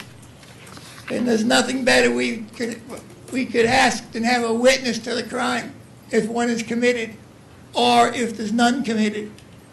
And I'd like to ask them if it's possible. That is something worth our consideration, because we don't want to have that situation in New York City with Garland or the other situation in Mississippi like Ferguson. We don't want to have that in that city of Tacoma Park. God help us. Even if it's a false accusation, God help us. We've got to have body cams. Anytime they wear that uniform, that body cam should be just like their badge. They wear that too. They'd get hell if they left their badge in the bathroom now, wouldn't they? It's the same as the body cam. You don't wear it, you don't work. And that's what we should be doing. We should be doing that for every police officer and encourage other jurisdictions to do the same. And that's one place Tacoma Park could be working toward nonviolence, is if they had a camera to watch those police officers on every move they made. Because I don't want to see anything like this happen in my city. And that's one way to prevent it, because you'd have the proof right there. Because those body cams, I understand, are not tampered, or they're not tamper-proof, but they are pretty damn close to it, I understand. So please consider putting the body cams on the police department. Please consider it. It'll be well worth it.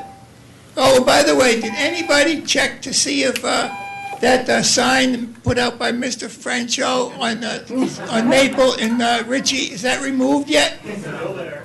It's still there. Well, we got to do something about that. If he doesn't do something, we should find someone who's capable of taking it down.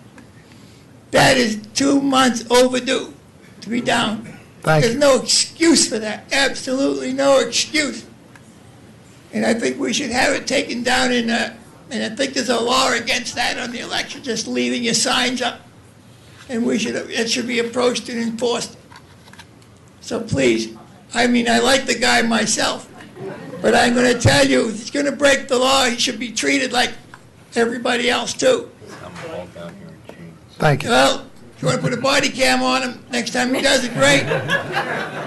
But I think we should make sure he takes that sign down. There's no excuse for it. Yes, absolutely none. Thanks for letting me share. Please approach him about that and do something about it.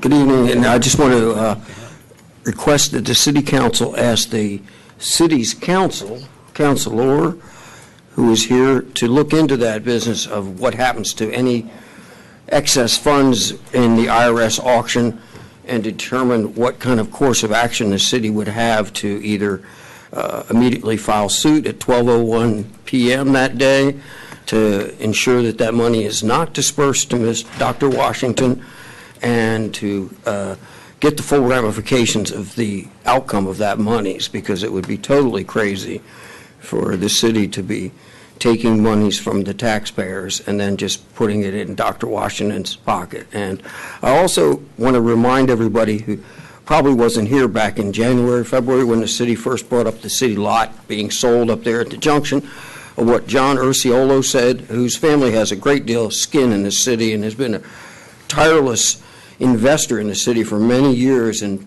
kind of been through the lean years, said about the sale of the city lot, and that it's important and critical to have parking. And with the two new businesses up there, I forget what they call that place, but the place next to the bakery and then the bakery about to open, I don't think everybody that's going to use that bakery is going to be walking or bicycling. Some of them are going to want to come and park and run in and grab something and go back out. And the Grand Avenue is going to be there's what, 3 parking spaces there. So while these new businesses are getting established, I would hope that the city would consider, like I said, what he said about the important and critical nature of parking. Thank you very much, and I'm glad to see Brian's back amongst the living. His cough last week had me concerned. Thanks again. Thanks. Anybody else? Okay, we'll move along to council comments. And the first thing I want to do is tell you all one thing that I think it would be helpful to know, and that's on January 14th, 2015, the Georgetown University Energy Prize will announce the communities that have been selected from among a national field to advance to the semifinal round of the competition.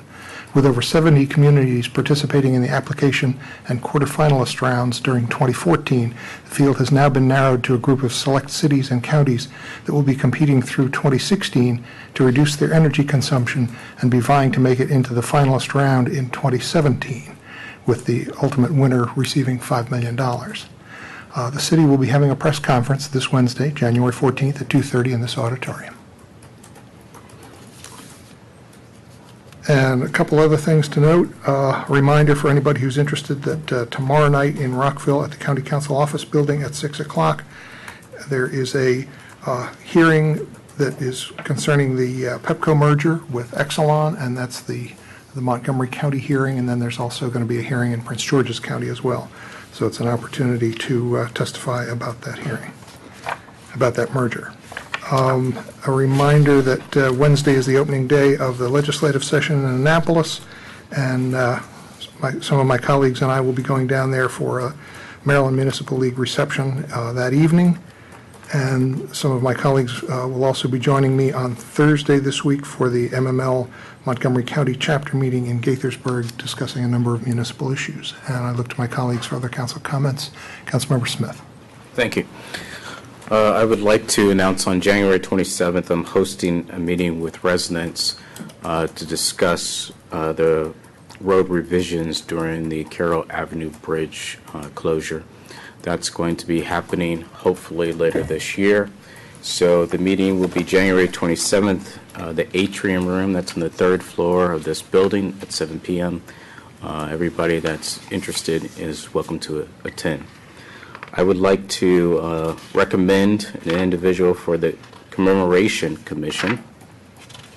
Recently, Governor O'Malley named a number of people to the bench, and he named a Tacoma Park resident. Holly David Reed III has been appointed to Montgomery County's District Court. Mr. Reed grew up here in Tacoma Park on Piney Branch. And I know Mr. Reed because when he was president of the J. Bourne Legal Society, we worked on trying to copy Baltimore City's intern program and bring it down to Tacoma Park. And finally, had an opportunity to meet the Lieutenant Governor-elect. We discussed the issues that the city has with SHA. He told me that when the new administration starts, customer service is going to be very important, and they will try to address some of the issues that we have. The Purple Line did come up, but of course they did not, or Mr. Rutherford did not want to discuss it. Thank you. Councilmember Stewart. Thank you. I just have two things tonight. The first is to inquire about whether or not we know if the halftime parking enforcement person had been hired yet. I believe that the police chief has identified 2 candidates and is in the process now of making the final decision. Terrific. Thank you. And the other thing is, and I want to preface this next comment by saying I think the members of the Housing Department, Sarah Daines and her staff, have been doing an excellent job over the last few weeks with the McLaughlin property, with the Junction. But one issue I need to raise is how residents are receiving notices of code violations. To put it mildly, there seems to be quite a bit of confusion and lack of clarity regarding the notices that have gone out, and concern regarding the timing of notices. I've had residents receive certified letters of violations on, I believe it was Christmas Eve and the day after Christmas. They're confused by these and requiring that certain things get done to their properties in the middle of winter by the end of January. I've put in a number of requests to figure out how these residents can look into it. They're very confused by the notices they've received. I think that moving forward, it might be helpful to revisit this, not just for the residents who've received notices in the last few weeks, but possibly put something in the newsletter to explain how code citations and notices, what our procedures are, and if there have been any changes, either in staff or other procedures, if staff could please let council know that. Thank you. Councilmember Schultz. Just with regard to New Hampshire Avenue, there was mentioned earlier by Ms. Tunis, there was a bunch of trash receptacles all along the highway that didn't look like trash receptacles. Didn't have much in the way of indications that that's what they were for. But in any case, those disappeared sometime. I don't know when. And there's no trash receptacles anywhere along either side of New Hampshire Avenue from University Boulevard to the end of the city on the other end. And I can't imagine why that is. Trash cans need to be there.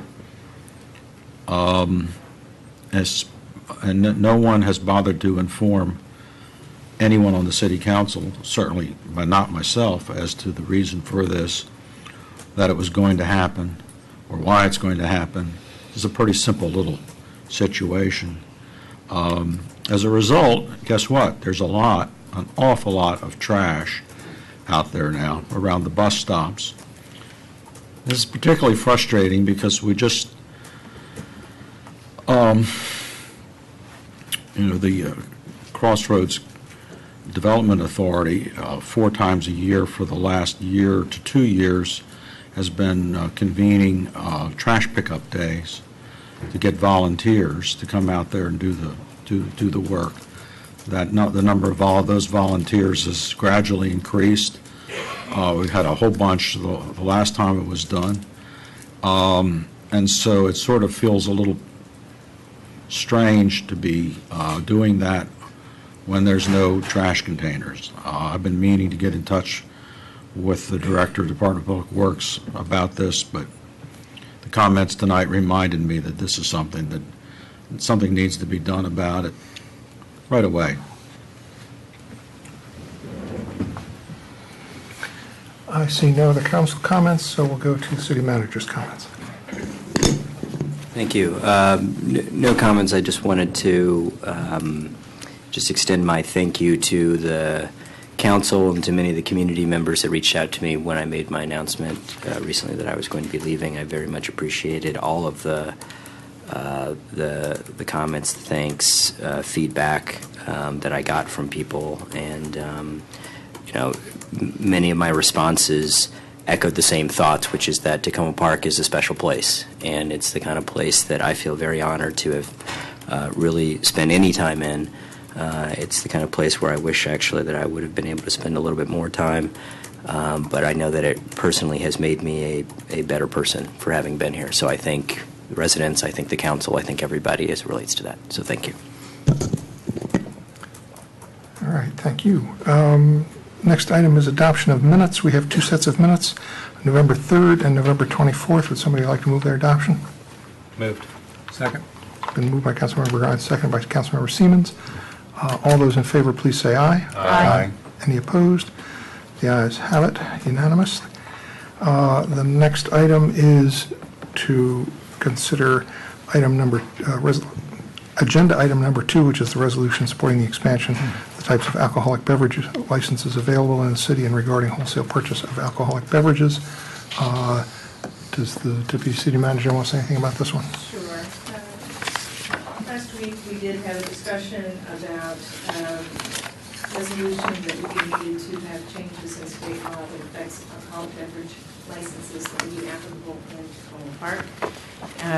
So before you is a resolution that would allow a Class BD BWL license to be available within the boundaries of the city of Tacoma Park. This is a license that several businesses, including the Republic Restaurant, have requested be available in Montgomery County. If it is available in Montgomery County, it needs a special acknowledgement that it's also available within the boundaries of the city of Tacoma Park. So this would allow that to be the case. A second provision of the resolution would remove restrictions on the types of Montgomery County alcoholic beverage licenses that are available in Tacoma Park overall, so that there would not be a special restriction on the carry-out sale of beer and wine as there currently is for most licenses that are applicable in Tacoma Park. The final provision was added at the work session, which would remove the requirement that wholesale alcoholic beverages be purchased solely through the Montgomery County government, allowing businesses and organizations to purchase alcoholic beverages for sale from distributors or from other entities from which they could buy those beverages. This resolution, if it's passed, will be communicated to our city lobbyist and to the state delegation, the Montgomery delegation, and especially our District 20 representatives who have been advised of these provisions. It would go then through this process of approval through the General Assembly. In general, these types of actions, if approved by the state legislature, would take effect on October 1st. Okay, thanks for all that information. Any council comments on this resolution? We discussed it at some length during the work session. These are all things that will, I think, make it easier for some of the things that people have been requesting, and it recognizes that the top request in the resident survey was that there be more availability for beer and wine. Somebody want to move this? So moved. I'll second. Moved by Councilmember Smith, seconded by Councilmember Schultz. Any additional conversation? All those in favor, please say aye. Aye. All those opposed? Nay. Okay, thank you. That carries 5 to 1. Next up is a first reading ordinance amending the Tacoma Park Code to add Chapter 8.44, filming and photography, and this is a first reading ordinance. Is somebody here from staff to say anything about this one? I mean, I think this is what you've seen before with the few changes that were discussed with City Attorney's Office, and this is something that allows for a regular process for disruptive filming that might occur in Tacoma Park. It's something that many entities who want to do filming, making a commercial or a movie, come to us and would like to see because it helps make their process smoother. It does exempt student filming activities and most kind of low-level activities. If it's not causing a disruption, there's no need to go through this, the process that's outlined here. I urge your adoption. I think it will help make the process much smoother. Let's address the concerns that have been raised by council. Councilmember Grimes. I have a question about coverage here. I might have missed it. Is there, when a permit is issued, is there an expiration date on that permit? Because I'm implying there should be if there isn't. Yeah, Jesse, can you answer that? Well, I would say we don't actually have the regulations drafted, but yes, there typically would be So you would cover date. that in the regulations? Yes. Okay, you could just take it as a request from me. That sounds like you were going to do it anyway, but there should be a reasonable expiration date on permits. Thank you. Would somebody like to move the ordinance? Moved. Do I hear a second? Okay, moved by Councilmember Grimes, seconded by Councilmember Stewart. Any additional discussion? Seeing none, all those in favor, please say aye. Aye. Aye. Any opposed? That carries unanimously. Next up is a single reading ordinance authorizing the purchase of replacement police communications voice data recorder for the Emergency Communications Center. This is a very standard process. This is the voice recorder system in our communications dispatch office because anybody who calls in, those calls are recorded. It's time to replace it, and this is the replacement. And it's in the budget, so it's a single reading That's ordinance. right. Somebody like to move the ordinance? May I make a comment first, please? Sure. This is just a request, which is, it's in the budget, but it's not under the term voice data recorder. It's something else which is similar. It would be very helpful if we had some consistency between what's in the budget and what's in these ordinances and anything else related to that, because it makes it hard to trace back to the budget if there is no consistency. I appreciate the comment. Thank you. Somebody want to move the ordinance? Sure, I'll move it. Moved by Councilmember Siemens, second by Councilmember Grimes. Any additional comments? This is a roll call vote. Will the clerk please call the roll? Mayor Williams? Aye. Councilmember Grimes? Aye. Councilmember Mayo? Councilmember Stewart? Yes. Councilmember Siemens? Aye. Councilmember Smith? Yes. Councilmember Schultz? Aye. That passes unanimously. We'll move to agenda item number 5, which is a resolution authorizing execution of an agreement with Maryland Department of Transportation for Maryland Bikeways Program Grant. And Ms. Daines is going to say something about She's this. just going to sit in the chair. Oh, you're just coming in to sit down? You're not going to say anything?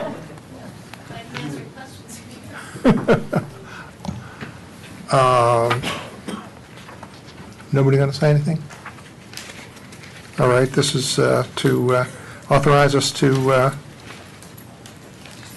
This get the grant money. executes the agreement for the grants that we received for these various projects. Okay. Somebody want to move the resolution? So moved. I'll second it. Moved by Councilmember Smith, second by Councilmember Stewart. Okay, all those in favor, please say aye. Aye. Any opposed? Ayes have it unanimously. Our last voting item this evening is a resolution expressing for support of preservation of the wooded parcel, 6501 Poplar Avenue, the Washington McLaughlin School property. And a reminder that this is the revised version that is the salmon sheet. Ms. Ludlow, were you going to say anything about this one, or? I'll say a few words. This resolution puts on the record the position of the council related to their interest in preserving this property. It does acknowledge that some minimal development of the parcel may be able to be done while preserving the important natural features of the property. It gives notice to a potential purchaser of the property of the kinds of rules that the City of Tacoma Park has that regulate development in the area, and it talks also, and it also identifies and gives authority to the council to take financial action in closed session related to this project. And did you want to say anything about the question that was brought up where people were saying, gee, it looks like the money that would, any money over and above the $67,000 would go to the property owner? Yes, we'd like to have the city okay. attorney speak to that. Okay. I'm sorry, I didn't see you come in. I've been sitting there just behind a couple people. We had a lot of other items on the agenda. Well, first, I think it's clear that all the liens are against the entire property, not just parcel 3, not just the school property. As far as who gets the extra money if the bid is more than the amount required to satisfy the IRS liens, that is covered under 26 U.S. Code Section 6342B. Any surplus proceeds, which would be money above the expenses of the proceeds and expenses of the IRS tax liability, are credited or refunded to the person or persons legally entitled thereto, which doesn't help a whole lot. But the Code of Federal Regulations do go on to state that the delinquent taxpayer is the person entitled to the surplus proceeds unless another person establishes a superior claim thereto. The delinquent taxpayer is the property owner. Then there's another U.S. Code section that provides that anyone properties sold pursuant to a levy and any other person who claims an interest in or lien to the property junior to IRS but still against the property, essentially bring a civil action in U.S. District Court. Essentially, the excess money is paid into the court and the claimants fight it out. So it's not immediately handed over to the property owner, it's kind of held in... If there are multiple or conflicting claims, then it would be paid into the court. If the only one who claims it is the property owner, then she'll get it. So that it would require an action on the part of the city and others to make their claims with the court? Yeah, yes. Would the city assert a claim directly, or would the city assert a claim through Montgomery County? Yeah, I think it's kind of through Montgomery County. But we could work on, I'm sure we could cooperate with the other taxing authorities as far as submission of a claim. But some of them are through Montgomery County, but some of them are directly from us for the licensing and things like that? True, but Montgomery County, they're billed through Montgomery County. Okay, so all of them are billed through Montgomery County? Yes. Okay. Yes. Wouldn't I think that could be worked out. I don't see that being a real problem. Okay.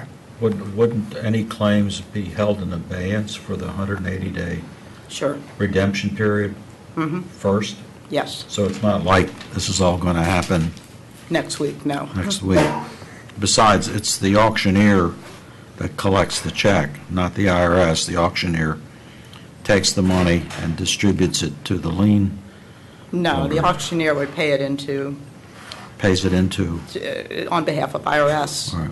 And then there'd be a notice that there's excess proceeds, and the property owner can file a claim, and the other lien holders can file claims. Right. Okay. Okay. And yes, you're right, it wouldn't happen right away. It would only happen after the redemption period has ended. And I have one other question. I don't know whether you're the one to answer it or the city manager, or deputy city manager, or whether, I don't know. But in the second paragraph in the cover sheet, it talks about the gravel path connecting Woodland Avenue and Goody Avenue, which has been maintained by the city, was closed by Prince George's County in 1969. So it's not a public right-of-way, it's private property, it's the parcel, the second parcel that we're dealing with here. Have we been maintaining something as public right-of-way that is a privately owned parcel? And if so, Why? how did that happen, and does that change what we do going forward? Does that mean we stop maintaining it? I don't think it changes anything. Yes, it is private property. I guess it's used by our citizens to gain access, so I guess in that way, we've been putting gravel down but I don't think it is an actual right-of-way. I'm not sure I can. I wondered about what we do going forward. There was confusion about whether or not it was right away. I mean, I think that's, right. We are going to have to still have some conversations about how we handle that in the future. Okay. Any other questions from the council? I do have a very small change to the resolution to suggest, which is that, looking at the sheet, the third from bottom and the bottom whereas clauses should be switched because we need to establish that the city council resolution would require there'd have to be a 2/3 vote of the planning board and so on to override a city council direction before we make the assertion that we have a significant voice per Maryland state law. So it's just to switch those two whereas clauses. At the bottom of the first page. It's a really page. small thing. Yeah. So we just moved the bottom one, okay, we moved Move the bottom one up before the third to bottom one. Okay. Makes sense. Councilmember Schultz. Yeah, I don't have a question. I just want to do my best to try to help lend a little clarification here. Is that basically, that I think maybe people might appreciate and Linda can clarify if I'm wrong on this thing, but basically this auction is simply to pay off a single lien against the property. It doesn't change the ownership of the property. Questions were raised as to why this parcel is being auctioned as opposed to the whole thing. That was the decision at the discretion of the IRS, because they probably deduced that it would be easier to sell off a piece of the land rather than the whole thing, since all they're looking for is to get a IRS lien paid off. That's the IRS's entire concern about this property. After that, they have no interest in any proceedings from that point on. The other point I wanted to make is that the value of this resolution is it's in the realm of a public service, because if there are bidders who are interested in bidding on this property, it's our responsibility to make them aware of what the city's intentions could be, so that reduces on uncertainty. Bidders want to have as much certainty as they can, and what we're doing here is effectively giving notice to people who might be interested in bidding to understand what the responsibilities and rights that the city has with regard to this kind of property, whether we exercise them or not. Do you think that's consistent with what we're doing? I think that's true, although, of course, the auction will result in a change of title if anyone other than the property owner redeems the property. Right. Correct.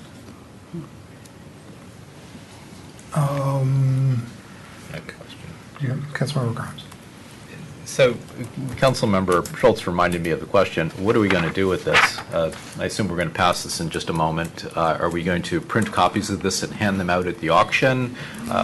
What are we going to do with this thing in order to, you could call this firing a warning shot across the potential other bidders' bows, but what are we going to do with this? Any ideas? I'm certain that there will be press interest in this resolution, and we'll clarify in simple language what it means. I'm not sure what else we'll do with it. I'm open to suggestions. I would suggest that we give a copy to the auctioneer so that they can distribute it to the bidder. Because when you go to an auction and you bid on property, you get a whole bunch of different information, and this could be helpful. Okay. Any other questions? So I believe we need to move this resolution with the change that Councilmember Grimes pointed out. I'll move it. Second. Moved by Councilmember Stewart, second by Councilmember Grimes. Any additional discussion? I just wanted to say thank you to the staff for moving on this so quickly and for reading council comments over the weekend as we put this together. So I just want to say thank you. And thank you to all the residents who also joined us last week, have been thinking about this issue and talking about it, and were also very instrumental in helping us move this forward. So thank you. And we also got public comments in writing. Mm-hmm. Okay, all those in favor of the resolution, please say aye. Aye. Any opposed? The ayes have it, that passes unanimously. We will now take a short break and come back for our work session discussion.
We need this, or did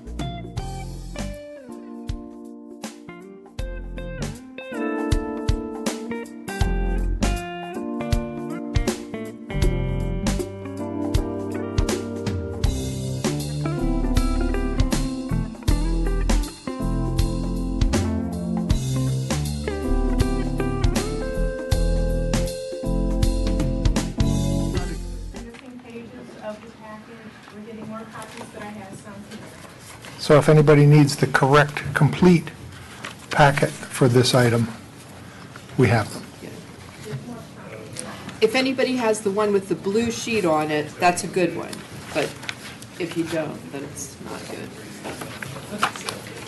Because it had either all the even or all the odd, I don't remember which, the incorrect one. It skipped pages. Yeah, Susie, it's on Susie's computer.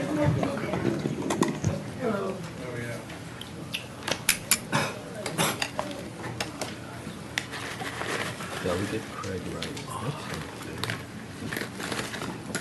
Okay, so we're going to discuss the financial information related to the junction redevelopment proposals, and the staff is going to walk us through that, and then we'll have some discussion, and that's the last agenda item for the evening. Thank you. What I wanted to do was to walk through just 3 pieces of information. 2 of them are included in your packet, and then a final summary PowerPoint, which I'll do sort of at the end, that sort of wraps things up just a little bit. Maybe I'll just start again with sort of where we are. Again, over the last 4 or 5 months or so, we've seen a range of information on the development proposals. We've seen the development entities themselves discuss what their potential proposals are. We've had some opportunities to interact with them on their proposals, better understand them. This is one of the final pieces of the proposal that has not been released publicly, which is some of the financial information. This session that we're having here, again, was preceded right before the council recess by another session that we had, another public session that we had, where we talked a little bit about trade-offs as it relates to some of the financial issues and constraints that are true not just of the junction proposal process, the one that we're discussing today, but are true no matter where we are. Effectively, the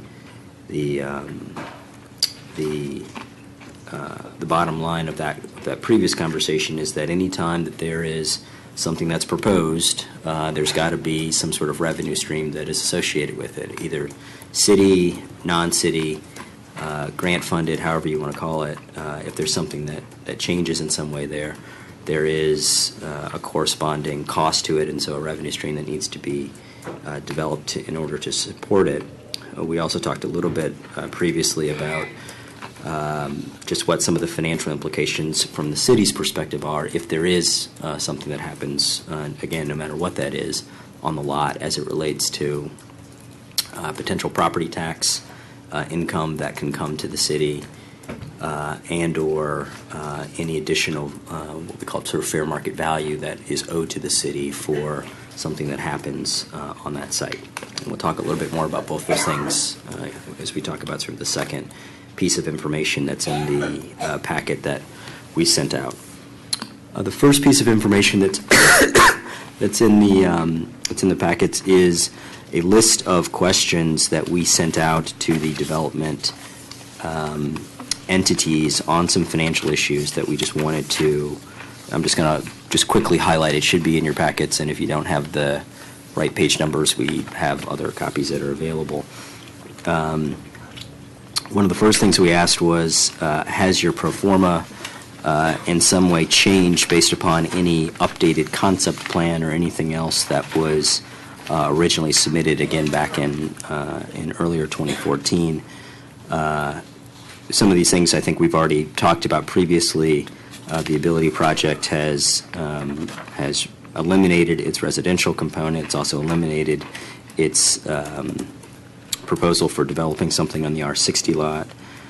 Community 3 has said that it's just revised, really just, I think, more in terms of the physical look of their project as much.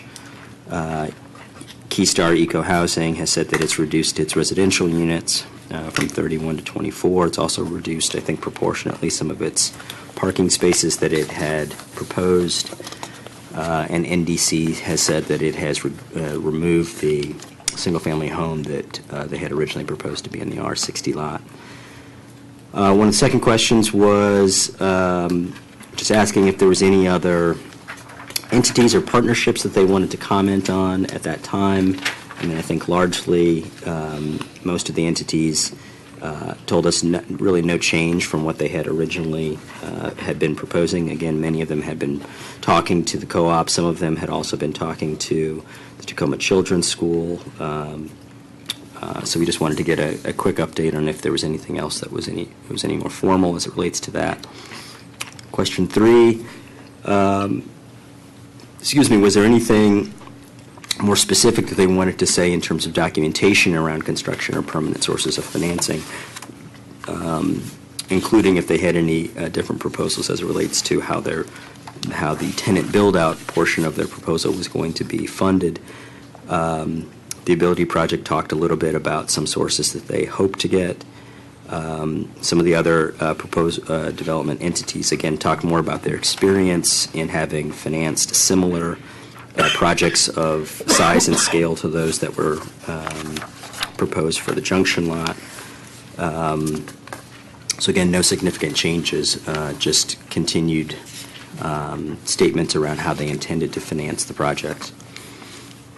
Fourth question, has the actual purchase price for the property changed? Again, one of the primary considerations in terms of the financial evaluation of these offers is, are they proposing, or what is it that they're proposing in terms of value to the city in exchange for being able to develop the lot. We wanted to ask them if there was any change in what that number has been based upon either their proposed changes and or anything else that has happened since they originally proposed. Again, none of them have really indicated that there would be any significant change. We're going to get to in a second what they actually ended up proposing to the city. Question 5, we asked a question around not only in terms of value to the city as effectively a fee simple conveyance, but if you were to enter into a long-term lease arrangement with the city, would that in some way change how you calculate or the total value of the fair market value of the property? I think some of the comments from each of the developers effectively says that that they would entertain long-term leases, and that as long as the values were commensurate on a fair market value basis, that that those would be roughly equivalent, and all of them were willing to talk to the city more about what those values would be. Question number 6. Just before you go on to question number 6, could you just say a little bit more, maybe to explain Keystar Eco Housing's answer on number 5? I wasn't sure I quite followed that answer.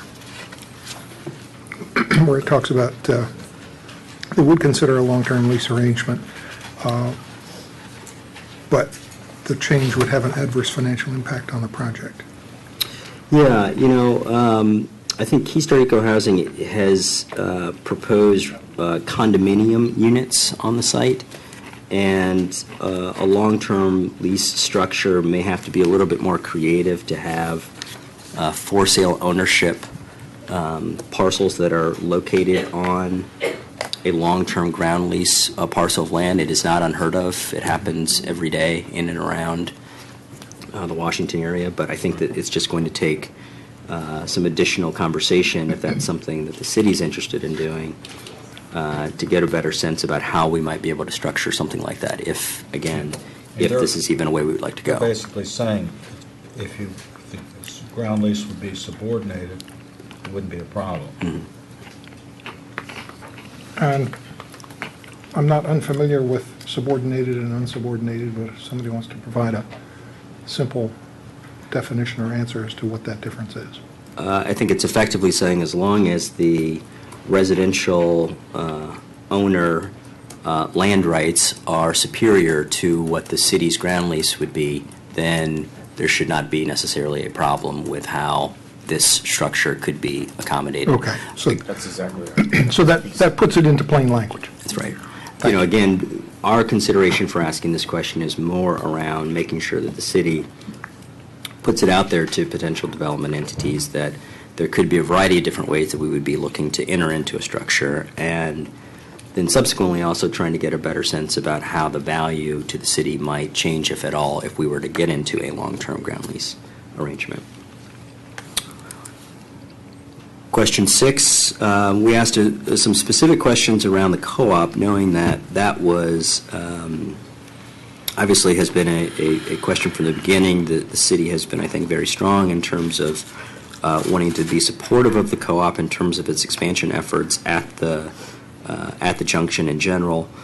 So we asked some specific questions of them in terms of how have they either reached out to the co-op to talk about next steps, have they had any formal letters of commitment. I'll just summarize what I guess some of the development entities have said. The Ability Project has talked to the co-op. This is, again, as of late December. They indicated, the co-op has indicated it's not prepared to issue a written confirmation with respect to any collaboration at that time, but that they have continued to engage with the co-op. Community 3 wanted to be clear that the co-op was not necessarily identified in their original proposal as an anchor tenant. That was our words as opposed to their words necessarily. They did identify the potential co-op expansion space in their proposal. They said that they met with the co-op as well as several of its board members in November. They talked a little bit about operations, plans for expansion, and so forth. They continue to say that there are additional issues that they want to continue to work on with the co-op, but they didn't have any formal agreement that was put together with the co-op. Keystar Eco Housing says that they initiated some meetings with the co-op in January. They submitted some written proposals, and this is January 2014. I want to make sure that's 14 or 15. I'm not sure about that. It's 14. Has submitted some proposals to the co-op around joint venture fee development. They were informed that the co-op would be working independently, undertaking development of the city lot. They said that they've had a number of additional meetings and a conference call with the co-op, but have not been able to advance discussions of the lease, condominium arrangement, build-to-suit, or joint venture with the co-op. And then finally, NDC says that they continue to be interested in working with the co-op. Said that they, around the time of the open house, which I think was in late November of last year, they said that they met with the co-op staff and its board members to try to help clarify some of these issues, including loading and unloading of goods, how that would take place during construction, and so forth. And they say that they just need to continue to work with the co-op in order to try to address some of these issues. And so, again, we've been trying to be as affirmative as we can around how important the co-op is and how important trying to address some of the issues that have been identified, specifically, loading dock, parking, and business continuity issues, knowing, again, that even as of last year, no one has a perfect answer to that question yet. I think that has been clear. I think that, that is something that is going to continue to be a bit of an open issue, or rather, it may be something that's going to take some more innovative thought around how to address some of those issues from all parties involved in order to get to an answer.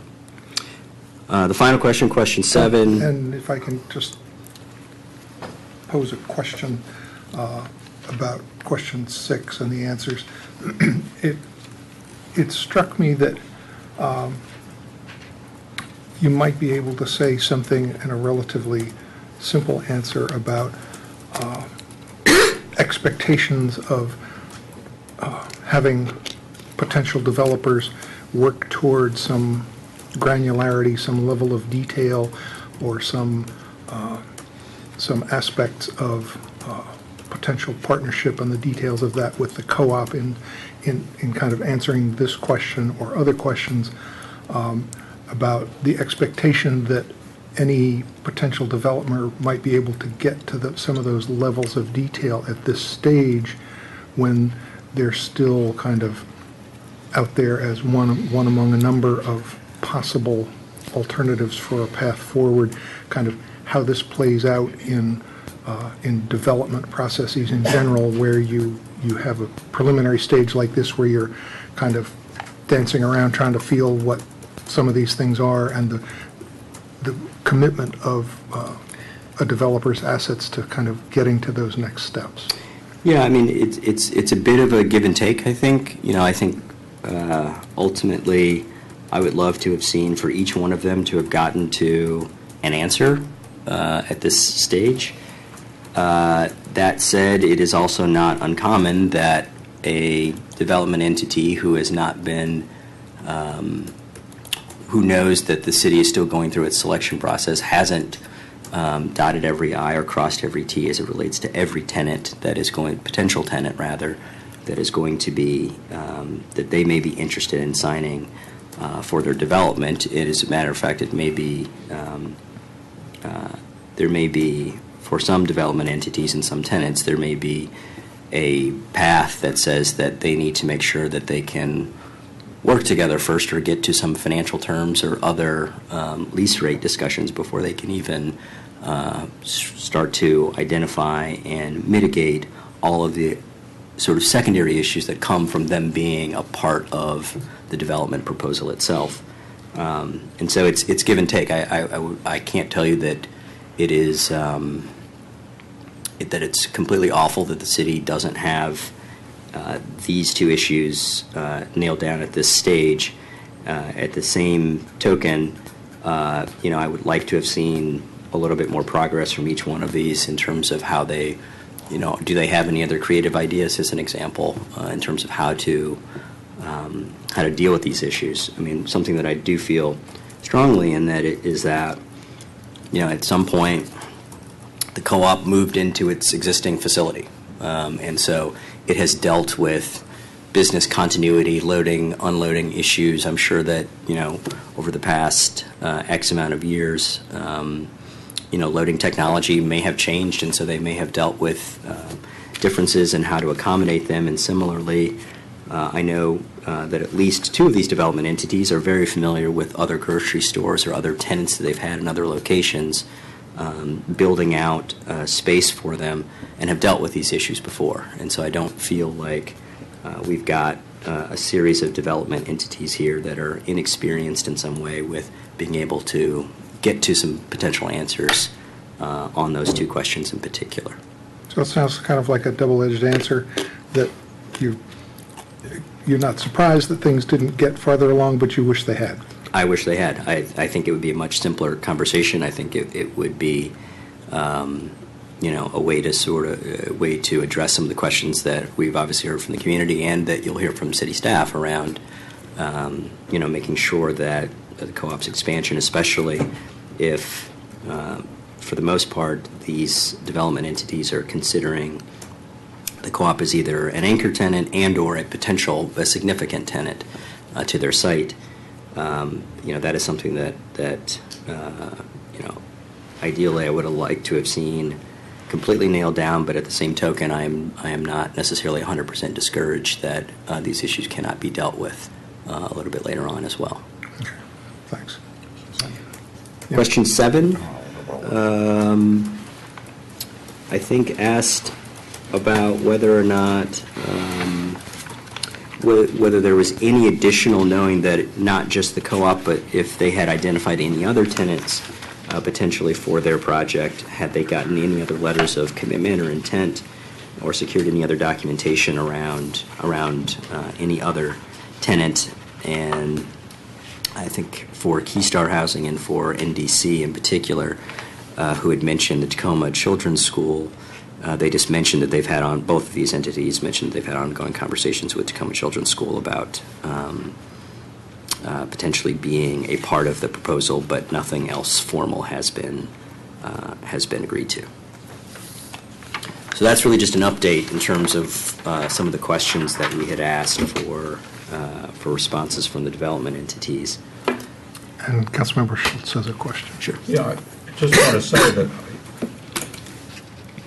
I think that it was right to ask these questions, it's necessary to do, but I also think that asking these questions at this time, some of these questions is really just rather premature, and that we really realistically couldn't expect to have a whole lot more definiteness in their responses, because the community has been pressing the council to take its time and not make any decisions any quicker than we absolutely have to. And so we are taking our time. But yet, we're also hearing there's pressure to get on with a decision because people are sorting out in their minds what their favorite approach is. We're still at the concept level. We haven't graduated beyond the concept level. We still have 4 proposers. We haven't moved to eliminate a single one of them. And you cannot expect developers to be able to make commitments to prospective tenants, even if it's the co-op, which would be the anchor tenant, without some sense that there's a reasonable chance that they're going to be the selected developer. And you might say, well, that's like a chicken and egg kind of a thing. Well, sure it is, but during the last 4 or 5 weeks, we haven't even been in session. So I'm not at all surprised that the answers that we've gotten are at the level of substance or lack of substance that we see here. I think it behooves us that we want to push them, definitely, just like you were saying. I agree with you that we want them to be as definitive as possible, but at some point we have got to kind of advance this process so that they can start to sit down and negotiate with prospective tenants or look at the idea of a 99-year lease or stuff like that. And all of those are things that somebody's got to make some decisions. And those decisions haven't been made yet. But it seems, I guess you won't be with us for this, but that the conception of the winnowing down that will maybe not decide it on February 17th, is it? But when we have a next work session on this. But if we don't decide it on that date, which seems improbable once again, we'll decide when we'll decide it. Did I get that right? That in February 17th, we will then make some decisions about the path forward. I think that when I get to the last piece. I didn't mean to jump No, that's ahead fine. of That's you. right. When I get to the last piece, I think I'll just talk a little bit about where we've been and where I think we're going, which is sometime in February-ish, maybe even March-ish. I think that all the information will be available then to the council to better make some decisions at that point. Right. So, but we do have the next work session tentatively marked on the rolling agenda as tentative for February 17th. I think so. I didn't mean to interrupt No, it's fine. your presentation fine. more than I did. That's fine. I'm going to go to the second piece of information that is in your packet. It is just a one-pager, and it says Tacoma Junction redevelopment proposals. It's just a matrix. It's got the 4 development proposals listed there. That first line, the proposed purchase price, is the value, the fair market value that has been proposed by each entity as it relates to the Junction redevelopment site. Obviously, the amounts differ greatly. Some of the reasons, again, hearkening back to the previous conversation we had around financial trade-offs, has to do with really what they have been proposing for the site. And, this goes without saying that purchase price is really only it's one factor of many as it relates to how the council considers each one of these proposals. Obviously there is a concept of trying to ensure as much as possible that the city gets the fair market value from the site, considering it is a public asset. We want to make sure that we do feel as though we're getting the value from what eventually is going to be proposed there. That said, each one of these proposals has proposed different other amenities that potentially can impact value. Some of these have community gardens that are on the rooftop. Some of these have additional parking spots that have been proposed. Different percentages that are going to be available of those parking spots, different percentages available for public use, for use from their individual proposals. again, there's a decent spread in terms of the actual uses of the site. Again, you've got one of the lowest, roughly 10,000 square feet from Community 3 in terms of commercial space, and up to as much as over 23,000 square feet of commercial space being proposed by NDC. And so each one of these proposals is proposing something different, which is then coming back down in terms of potential purchase price or value that they are presenting for consideration. Again, these numbers are not necessarily meant to be final numbers. These numbers are always negotiable. I think it depends largely on what the city wants to see. As we sort of talked about before, this is an opportunity for the city to contemplate what it wants at the site. There are lots of ways to potentially use this value to get additional community or public amenities. It also provides a good opportunity to start to compare amongst the proposals a little bit more, to try to ensure that the city is that no one is lowballing us effectively, that we're sort of getting apples and apples. We've looked a little bit at what some of these development entities are proposing in terms of construction cost side, just to make sure that they're not completely outside of a confidence interval as it relates to total construction costs for what they proposed. We don't think that anybody's too far out of the ballpark on that, so we think that side probably looks good, which gives us a little bit more comfort that at least the proposed purchase price values that you see here are based in something that's realistic compared to what their proposal is. So can you walk us through NDC's low purchase price? Before you walk through NDC, I want to make sure that I understand the proposed purchase price value.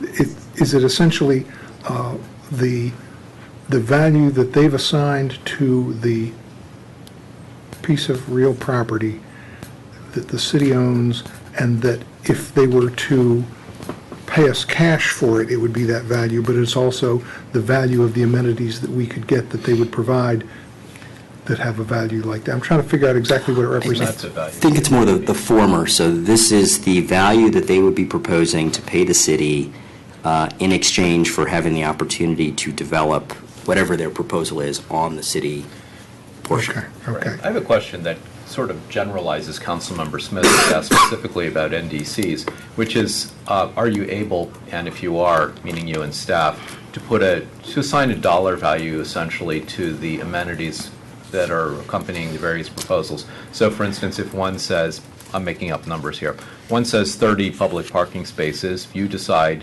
that a public parking space has a valuation of, I'm making up a number, right, of $3,000 a year. And so in other words, you come up with some value of the land value based on the cash plus the equivalent cash value of the amenities. Right.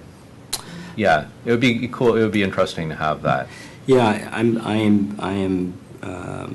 we do not have that information available this evening. It's really estimates. But I think that this is something in coordination with what we talked about before, which is that you're right. Everything has a cost and a revenue associated with it. Every amenity that's being proposed on the site. I'm thinking that a good piece of information that we may want to come back with is our best efforts to try to monetize, if that's the right word, to see if we're sort of equal in some ways amongst the proposals, knowing again that is really going to be an estimate. It is not necessarily true, actually it is 100% true that each one of these development entities values their own pieces differently, and that's part of the competitive process that we're in right now. But we can try to do a better job of being a little bit more, to see if we can provide any more detail that would be helpful for the council to consider. And do you have the cost of the proposed developments? $3 million, $4 million? I think we do, and I think that's something we could probably provide as well. Again, it's going to look different because some people are proposing just smaller square footage. The other thing that I will add, I think we would find that information useful because it helps us judge risk. In other words, if someone proposes to put up something that costs $20 million versus someone who proposes something that costs $5 million, then there's going to be higher risk involved in a $20 million project, I would assume. Maybe. I would answer that maybe. I think it depends on how they're proposing to fund those projects and timeline and so forth. So And the experience. it's possible, but I would also not necessarily say that that's always the case. One observation I would make is that the first line, proposed purchase price, is for the land only, effectively the land and the right to develop it, which is an intangible. But the calculations of tax, and these are the respective developers' number estimates, not ours. Sorry, so the property tax revenue estimates underneath that, I will skip down to that, to the bottom 4 lines. Those are really ours. It's really the city's estimates. We have not asked for anybody to try to estimate because those would taxes. Be a function of the market value, or well, assessed value. That's right. I guess is That's the right way of saying it, of the project after it is completed and fully tenanted or occupied. That's right. This would be a stabilized value. Is effectively, Stabilized value, yeah. What we're estimating. I'll just go down to that just very quickly. We tried to just look at applying a simple millage rate based upon the percentage of use that was being proposed for each development's specific proposal. We tried to get a sense of what we thought on a 1-year stabilized, and then if you took that over a 10-year period, what would you get in terms of potential property tax revenues? The first 2 lines are just total property tax estimate, and then there is the Tacoma Park portion that would accrue to Tacoma Park specifically.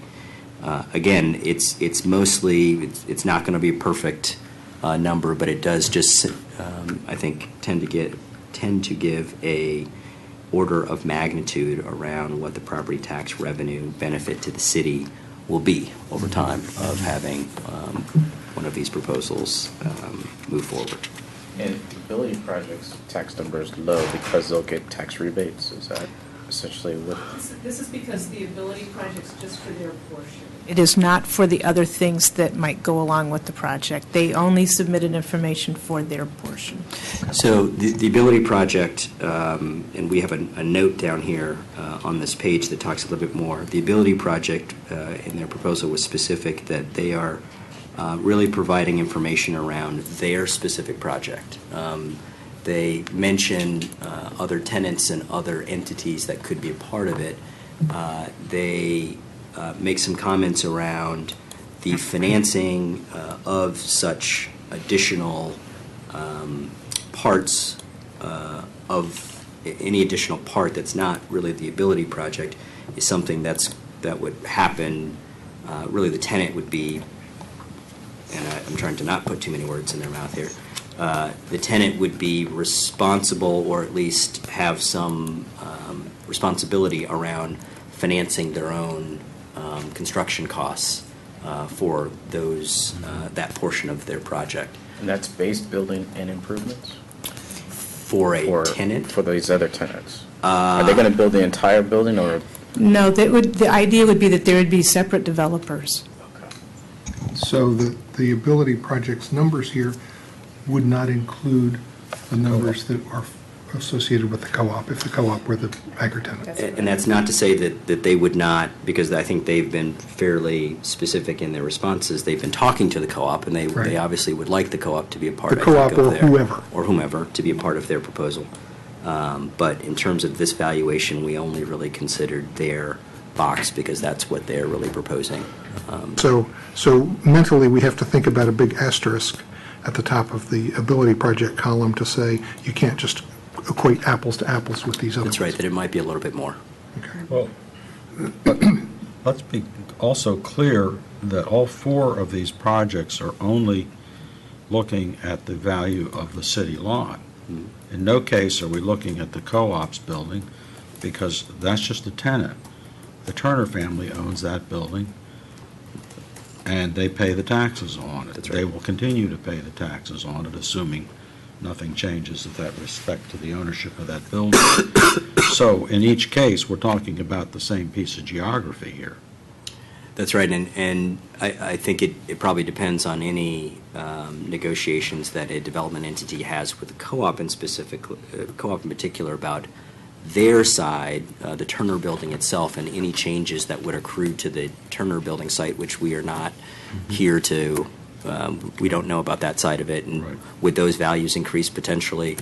To be perfectly honest, I'm not even actually sure how, from a property tax treatment perspective, I think it would depend mostly on the ownership structure of the co-op and how that's treated. I'm not actually sure about how that, if that number would be similar to what we're proposing, which I think is more of just a for-profit entity that operates on the junction side. I'm not sure that that math necessarily 100% works on the Turner Building side, but I think that's something that we could get some more information about. Have we had any more discussions with the Turner family about these projects? The city has not. Okay. The city has not. And the appraised value up at the second line Yeah, is the city's appraisal? So the city went, I think, at least 18 months ago, the city had an appraisal of the site, and we wanted to get a better sense, a more updated sense about what we think the value for the city parcel would be, and this is the value from an independent appraiser that we received right at the beginning of January of this year. So this is I think this is as updated a number as we are going to have around what we think the total value would be. And who was that appraiser? David Lamb. Can you say of January of this year? January of this year. Okay. He's an MAI? He's an MAI. Okay. I was going to ask, in the proposals, were there any other conditions, or were the potential proposals asking the city for anything else that we don't see here? Councilmember Smith mentioned before, like tax breaks or other things. Were there any things like that that we're not seeing here? Not for these projects. So no one asked for any property tax abatement. Nobody asked for any construction period abatement. Nobody asked for any additional grants or TIF support to do the project. These are, It's a clean deal. I mean, relatively, in that they're not asking for the city to come up with anything in that way. So they're saying that the land as is. This is our appraisal, by the way, if you're talking about the appraised value line. Yeah, the appraised value Right. is what that piece of property is, the market value of that lot is as is today. It's not, has that nothing to do with as built, of course.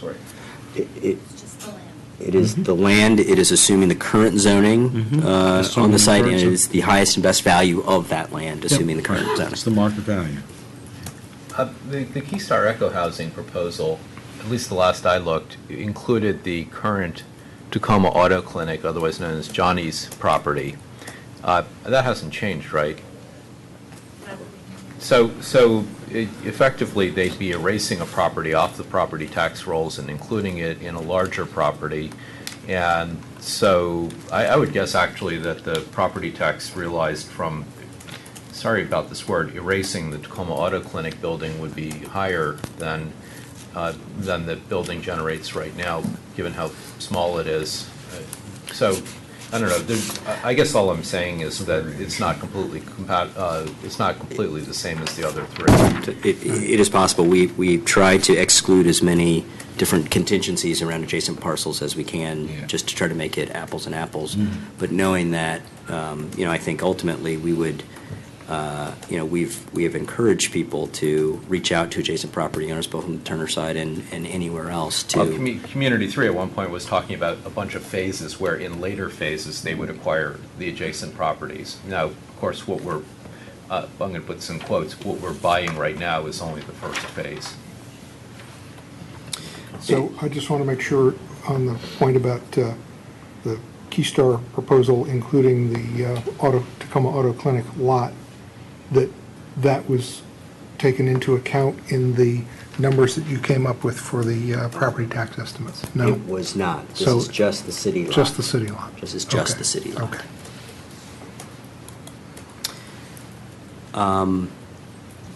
Again, this piece of paper is, again, I think the way that I look at this is more as an order of magnitude as opposed to an absolute value. These numbers will all change the same way that when I buy a car tomorrow, that car is worth something totally different. You know, our appraisal, I would trust it as far as I think that it's good and that it's recent, and I appreciate that, but everybody's going to have a different perspective on value. But I think that it was important that we had at least a starting point as we start to think about fair market value from the city's perspective. And again, the idea is not necessarily that the city has to get that number, but that we should be thinking about that number as it relates to total community benefits that accrue to the city for usage of the city lot in some way, shape, form, or fashion. Yeah, I would like to be able to read the appraisal. Okay. And did we have other appraisals on this lot at other periods of time so that we can see some historical? I think we had one. 2005 and 2013 were the last two appraisals that we had done. It would be interesting to see how it changed. I'm going to go on to the PowerPoint presentation. Again, this PowerPoint presentation is really an opportunity to talk a little bit more about where we were, where we are now again, and where we hope to sort of be going. I think everybody knows the location of the Junction site. I think we've had this slide up many times. Again, about a year ago, exactly a year ago, in January 2014, we had a council session where we talked openly about different options as it relates to the Tacoma Junction process. We talked about 4 specific options at that time. We talked about a status quo. We talked about a government build option, which is that the government would determine if there was a public purpose there, and it would theoretically acquire money in order to build something on the site. We talked about exercising the city's option, which is to negotiate exclusively with a party who presented a proposal to the city. And we talked about the 4th option, which was to solicit offers of interest from potential parties on the site. Something I'd like to just note about option 1. I mean, for each one of these, we had strengths and weaknesses that we talked about. But even for option 1, the status quo option, status quo is probably a little bit misleading in that there really is no status quo, I don't think, for the junction. We've heard before that the co-op is interested in expanding, and so doing nothing on the site, literally keeping it exactly the way that it is probably not something that's too feasible, or at least we've heard some concern from an important local business that they want to and need to expand for business reasons. And so I don't actually think that doing absolutely nothing on the site is an option for the city, from the city's perspective. But at that time, we talked a little bit about just doing nothing, and I just wanted to just clarify that a little bit from my perspective. Over the past year, I think it's become clear that there is no real status quo option in that way. Back in January, we decided, again, to move forward with the RFP process. We decided to provide as much information as we could during that RFP around pieces of information that could be helpful to development entities. We had tours of the site. We had a session here in this building where we invited people in to ask questions, and we answered questions. We tried as much as possible, knowing that we had lots of different pieces of information that were helpful in terms of how people would look at this site. We tried to provide as many of those things as possible, but we purposely kept the intent of the RFP fairly broad. We said that we were interested in looking at some of the historic components of the junction. We said that we were interested in getting developers' creative proposals. We said that we wanted something that was going to be complementary to local businesses in the junction, and we wanted for them to come up with ideas. I mean, that was really the tact of the RFP itself. From that perspective, we released it. We tried to do as good a job as possible in marketing it. I think that we got we got a high level of interest. I think that was noted in the process, which I think is a win in and of itself, because I think that in my mind, there was still some question about whether or not there was going to be interest in the site to do anything. And so we had 7 proposals that eventually came back to us when we did the RFP process. Out of that, we have selected these 4, which at this point we've talked about sort of at a conceptual level. We've talked about the development side of it. We've talked a little bit now about the financial side of it. We've had each one of these entities come and present, I think, sort of publicly twice now. They came originally back in September, and then they came again in November when we had our open house, and they talked about their specific proposals or about how they would propose to answer certain questions that have come up.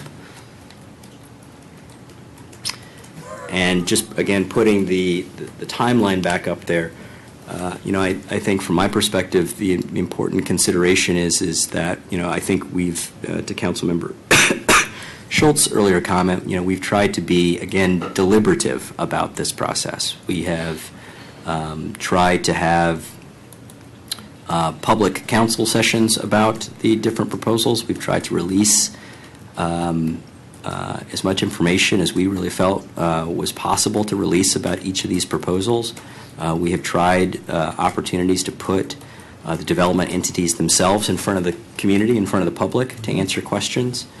I think that one of the things that we tried to do was to make sure that we had that we provided these opportunities for the community, for the council, and for these proposals to become familiar with one another. And I think at the end of this, we will have had at least 10 different sessions publicly where we have publicly discussed elements of each one of these proposals. I would say that in terms of an open process, I've seen other processes that have far fewer opportunities for development entities in the community to learn about one another, and I think that this process is very specific to Tacoma Park, and it's something that Tacoma Park needs in order to make decisions. I think it needs this level of interaction in order to familiarize the proposals with community concerns and to make sure that those concerns or questions are filtered up to you all, the council, and that you all have all the information you need to be able to try to answer those questions. So as I said, we've sort of completed, I think, on the development side and on the financial side, lots of the information that has been presented by the development entities. We've tried to ask questions. I think we've gone back to the developers twice now with additional questions, questions that were generated either from public discussion or questions that you all had, to try to get clarity on the proposals themselves. I think one of the things for this evening's conversation that we wanted to say was, again, if there's any other questions after this meeting that you all have that we can, again, start to collect or in some way ask the developers, I think we're obviously willing and able to do that. We wanted to provide this schedule, which is having between 2 and 3 additional sessions whereby the community can come and really have an opportunity to talk about any other issues that they think are out there. I know that some feedback we've gotten is that sometimes these council sessions can go a little long. It can be a little inconvenient for people. So we wanted to try to space it out and have a few sessions so it's not so pressure-packed. There's no prioritization in any of these sessions. They are all equal.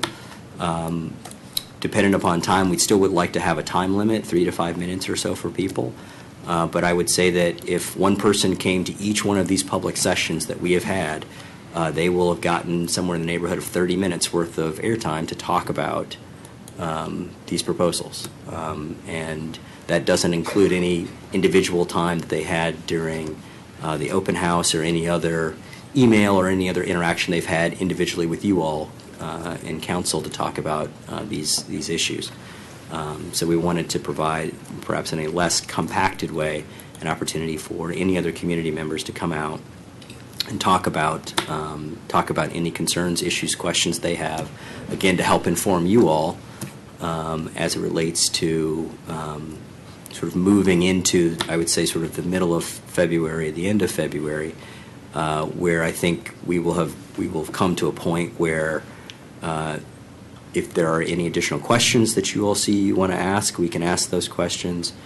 If there aren't any additional questions, I think that the sessions in mid to late February will be structured such that we will present some opportunities for the council to make some decisions. And again, I want to be very specific that all options are always available to the council as it relates to this. There is no requirement to make a decision to move forward with any one of these proposals. That has always been the case in this RFP process. These RFP proposals are just that. They are concepts. And so if it is decided that there is nothing valuable to move forward with, or that one proposal itself doesn't provide enough value to move forward with it singularly, the council can determine, thank you very much, we got our information and we're willing to consider other options. So not making a decision on any of these proposals is an option. Making a decision on one of these proposals is an option. Taking it from these four to a smaller group of people is an option available to the council. Every option is still available as it relates to what happens on this site. Does that include going to selected, not all of them, selected developers and saying, well, we like the basics of what you have in the various senses that are important. That includes who you are, what you propose to do, and the design. But we would really like what would be a significant alteration in the design.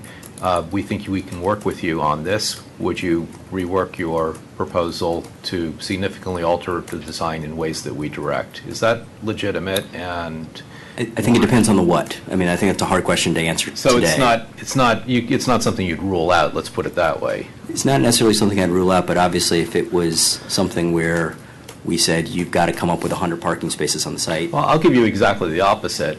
This is something I have said for anyone to hear to Keystar Echo Housing, that I think they have too much residential parking. I think that is a direction that the city of Tacoma Park should not go. Essentially, I'm not going to talk on and on about this, although I could. We don't want to, we want to encourage new residents, especially in apartment buildings, on areas that are highly walkable, that are well served by transit, to not use private cars. And the size of apartments, it's nothing about apartment tenants other than that people who would live in apartments might be more of a demographic that would be willing to go without cars. I'm sorry, I'll stop there, but to say that that's a change that I would ask Keystar Echo Housing for instance. And it would be a significant change. I mean, I think it depends on what the will of the council is. I mean, on some of those changes and what you all think is important. I mean, I think that's probably the most important piece in sort of mid to late February is getting closer to what are some of these make or break items that you want to see if something was to happen there. I think that's going to be more of the framework that you may be thinking about, as opposed to necessarily picking a specific one. I mean, that's always an So if option we think about it, too. it's make or break options, and what's the best way to get those? That's exactly right. We'd have to agree on them. Yeah. And Councilmember Schultz. Yeah, I have two questions that are sort of general, but I mean, when I look at, we've got 3 more meetings coming here, listening sessions, we're calling them, which is fine with me. But and we've gotten some substance tonight that's helpful. Question 1, if I'm a developer, I'm wanting to ask myself, what do the developers need from the city now for them to do any more work on their proposals? other question is the reverse of that, is what can we do to get each of these four developers to provide more detail? I mean, we want them, for example, to be more definitive in their work with the co-op. We need to get clarification on various other things, traffic and stuff like that. We've heard about concerns about traffic. But those are the basic questions, because if we're not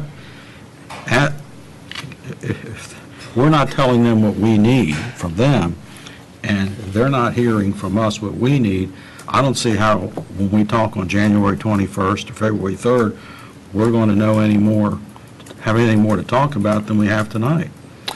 Yeah, to try to answer the second question first, I think if there are additional pieces of information that you all feel like you want to make sure we get from any of the development entities, that is what part of tonight is. So if there's comments, questions after this meeting, we are more than happy to take that in and go back and ask them additional information. On your first question, or first comment, which I think is what else do the development entities need from the city to feel more more comfortable with how to be able to progress their proposal. I mean, right now, we've got concepts, and they've been very clear that these are just concepts. They are very, I mean, you can't get any less definitive. I mean, they've drawn some colored pictures. They're suggestive. From our point of view, as residents of the city, we want to say, ooh, I like that, that's pretty.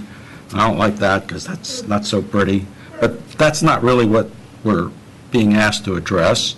These are just suggestions that they're saying, if I were the developer, here is an idea of what we think we would like to be able to do on this site that would work out financially and economically for us and for the city. Mm-hmm. And so we're going to get past that point. Otherwise, we're just going to be in the conceptual world forever here. My sense, and I think there's lots of options available to the council on this, but my sense is that the more definitive we can be with a development entity, no matter who that is, that we are really interested in their proposal. I think the more comfort that gives them to make changes on either things that we think are important or things that they've heard from public comment or discussion as being important. And so that's my sense, is that the best way to try to get that from the development entities is to say, we were considering 4, now we're considering some other number other than 4, perhaps. 5. Yeah, don't say that. Councilmember Stewart.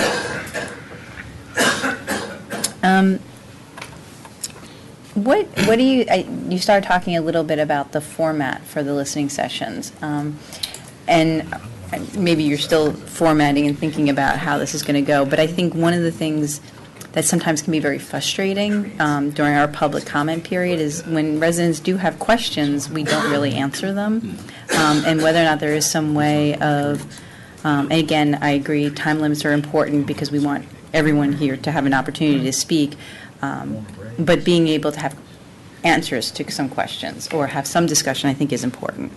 Yeah, and so, to the extent that there are, and I would say that the city staff, we are best prepared to answer very factual questions around square footage, around proposals, around what we know about it. There are some questions, how to fix something, as an example, that we are just not going to be prepared to, or we're just not going to be able to answer. But to the extent during the listening sessions that we can provide factual answers, we will do that. We'll also, beforehand, put together sort of that similar matrix of information about each proposals, just so that is available. Like this one people. We did? Like if we could update, because the last time, this was October 6th, and I know a number of the developers have really changed some of the things. The other question I had is, will you let some of the, or all of the potential developers know about these listening sessions? I think it's interesting to see who comes and who doesn't come to our meetings when we're discussing these topics. Absolutely. And, It will also be on the website. Yeah. It will also be recorded and on the website. perfect. And I just want to go back to your comment earlier on saying, regarding what the potential developers have been able to come up with so far with regards to the co-op and its needs.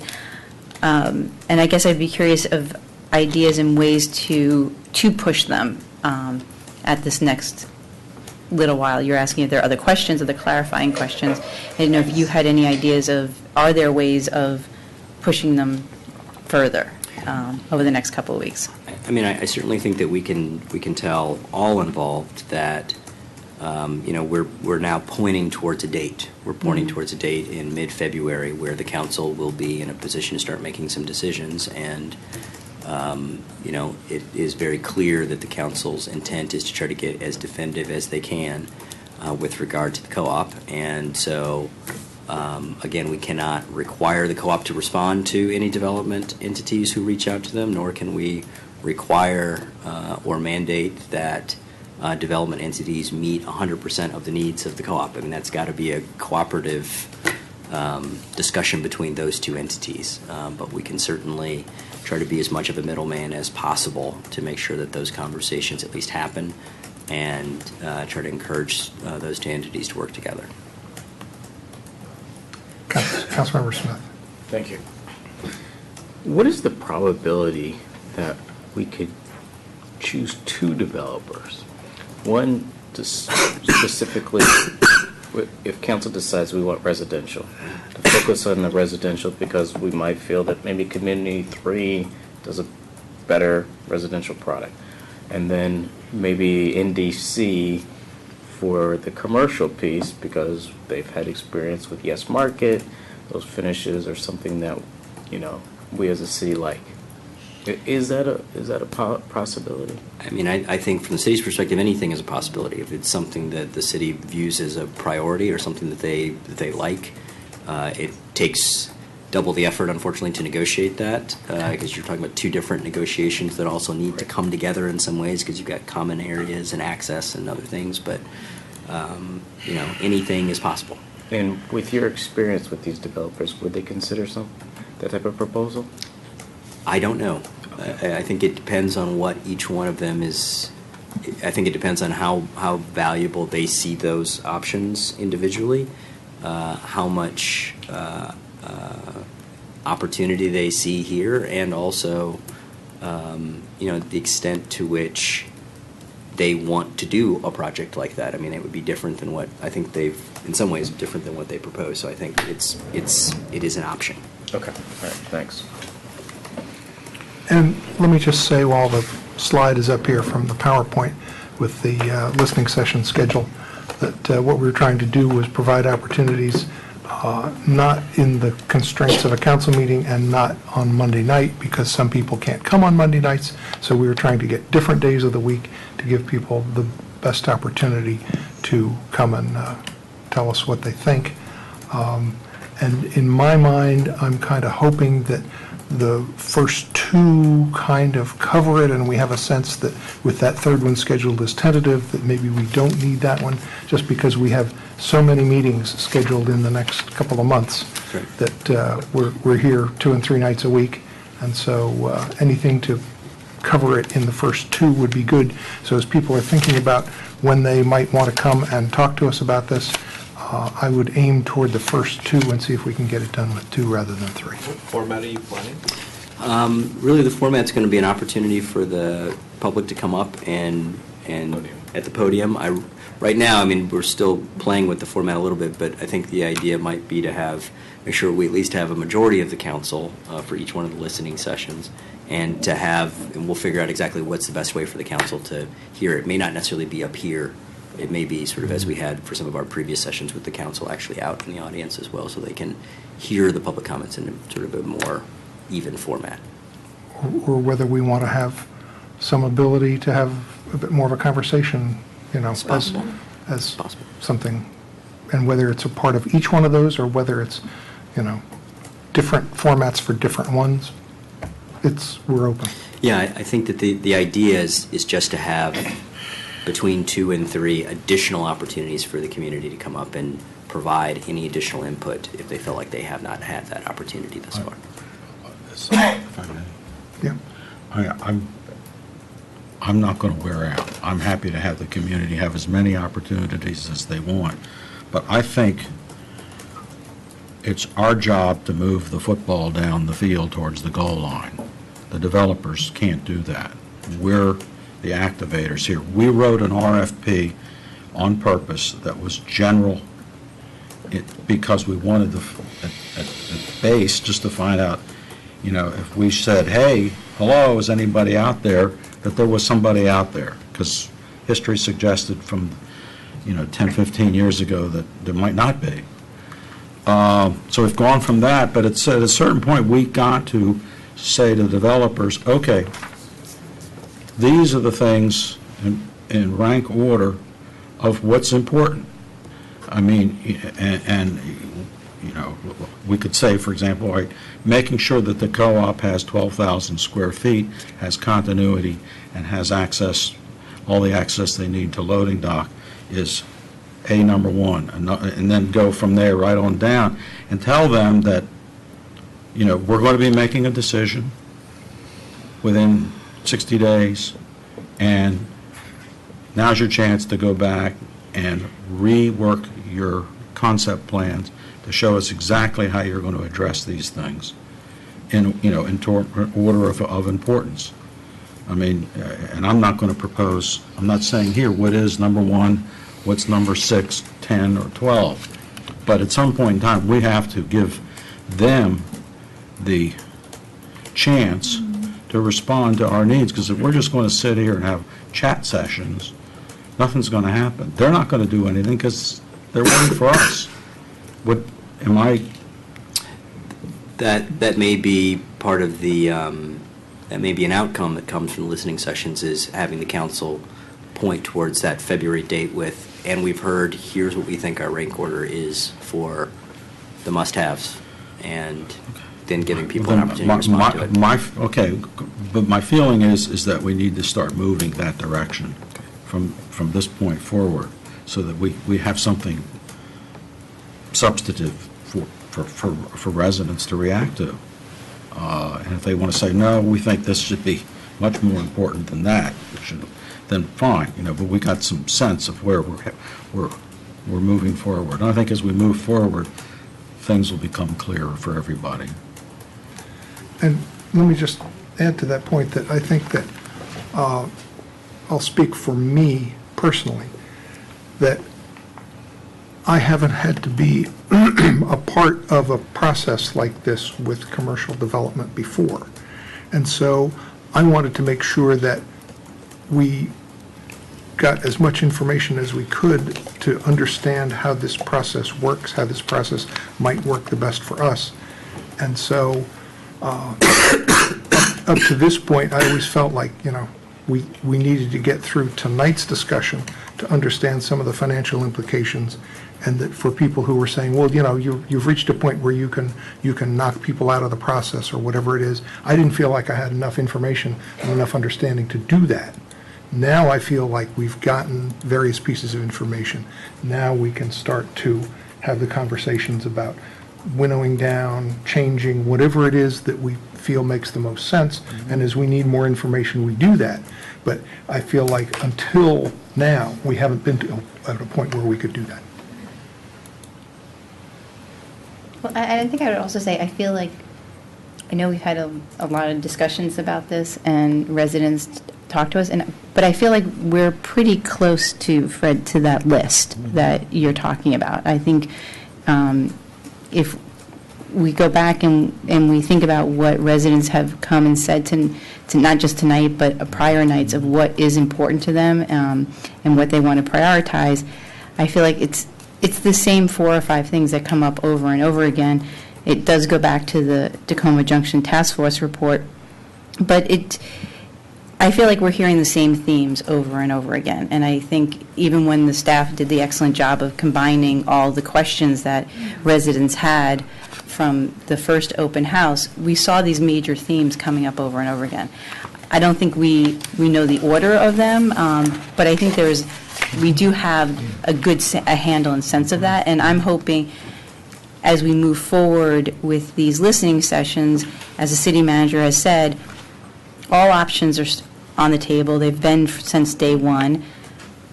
We get a better sense from residents the direction they want us to go in, and we hear more about what they really want to see. What's their vision for the junction? And it's not only the order of importance, but the magnitude of the difference. Yes. Councilmember Smith. Thank you. When we get the, let's say, top 5 of the things that we would like the developers to provide in this project, will they discuss that with council in a closed session? Would that be appropriate so we could really drill down on some of these items? Or is that more appropriate in just a regular council meeting? That one, I think it depends on. I think it depends on what the items are that you want them to do. I mean, I would be hopeful that it could be something that would be more public than private, but there may be some elements of it that. I mean, I think it depends on the list, to be honest.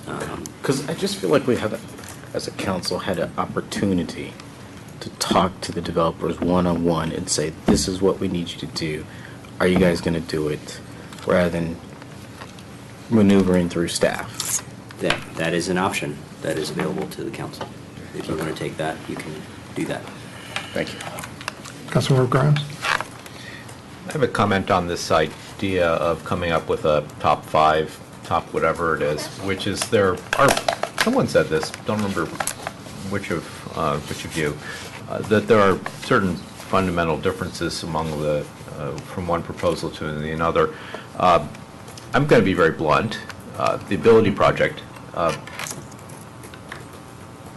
I have not heard anyone who is not welcoming the idea of having the Ability Project present in Tacoma Park, but I have heard several people say to me that devoting prime Main Street storefront, sidewalk front, I should say, real estate to a project of that nature is not the best use of our Main Street. I have heard people say, I don't want housing in Tacoma Junction. They claim that housing wasn't even envisioned or as a possibility envisaged, I should say, by the Tacoma Junction Task Force. Well, it wasn't there. It was there in the report. But at the same time, there are people who are adamantly opposed to housing. I think the reasons are varied. I think one of them has to do with the perception that putting housing there is going to create a lot more congestion. So there are certain fundamental differences, one proposal to another, that are not going to be adequately accounted for by 1 to 5 top criteria process. So that's a comment. It's not a solution, but it's a suggestion that just simply doing a 1 to 5 top properties and rating each of the proposals against those properties is not going to capture this flavor that some of the proposals are fundamentally different from the others. Most of the proposals are different from the others in some way. It's a bit late. Not quite as articulate as I should be.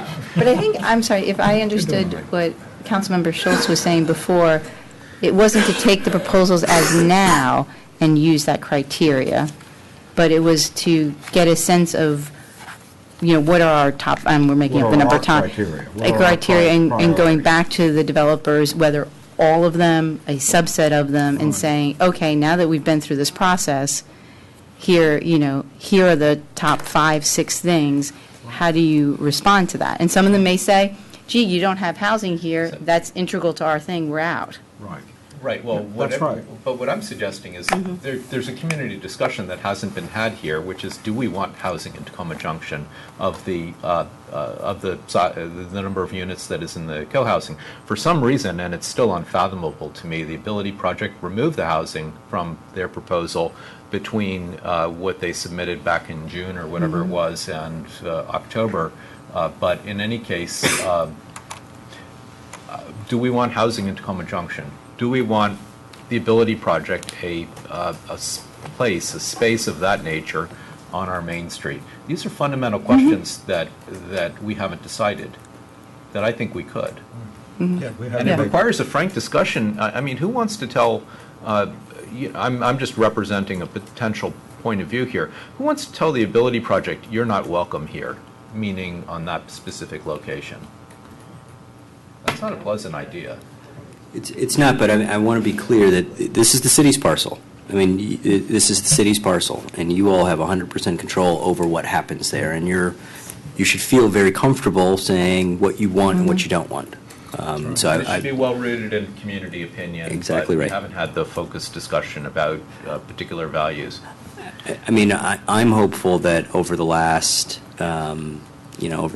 few months and with some additional listening sessions, that at least there's a framework that comes out. I mean, I think that's what part of that community conversation, I think, has been happening, and there's lots of different pieces, and it moves around a little bit sometimes. But I think part of that is to try to have that be formalized to you all, and then you all, as the representatives, are then making the decision based upon that feedback about what does the community think is important at the junction, and how do you want to see that implemented if a development is to happen there. And some might very well argue that the Ability Project is the type of project that we want our Main Street. We have to have that discussion in order to determine Right. that. Yeah, I mean, Seth says we haven't made any decisions.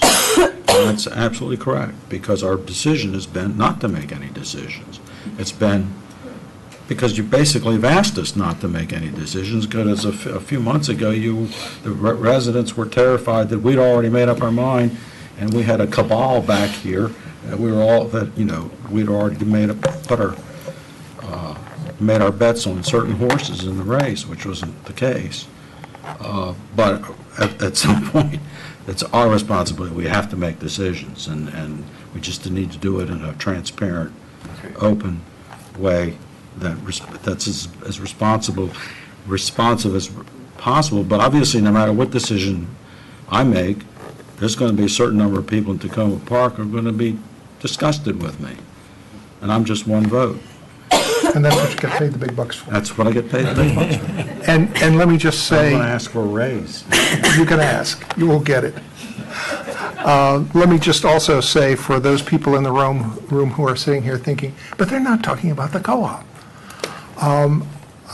What I would say is, in my mind, I think as we go forward in this process and we winnow down what's important and we talk to people, the co-op has continued to be a partner, a player in this conversation, and I think that going forward we will become much clearer on whether, in fact, we think the 4 potential developers can or cannot address the needs of the co-op as a development partner, and based on that information and those conclusions that we come to, then we have different paths forward as to how we might proceed. Does that mean Walmart is out? Yes. Yes. But the options going forward to change the status of the co-op, I don't know where that will lead, but I will say that through the process that we've had so far, I think the co-op would be the first to admit that their proposal has evolved in many ways, and that they have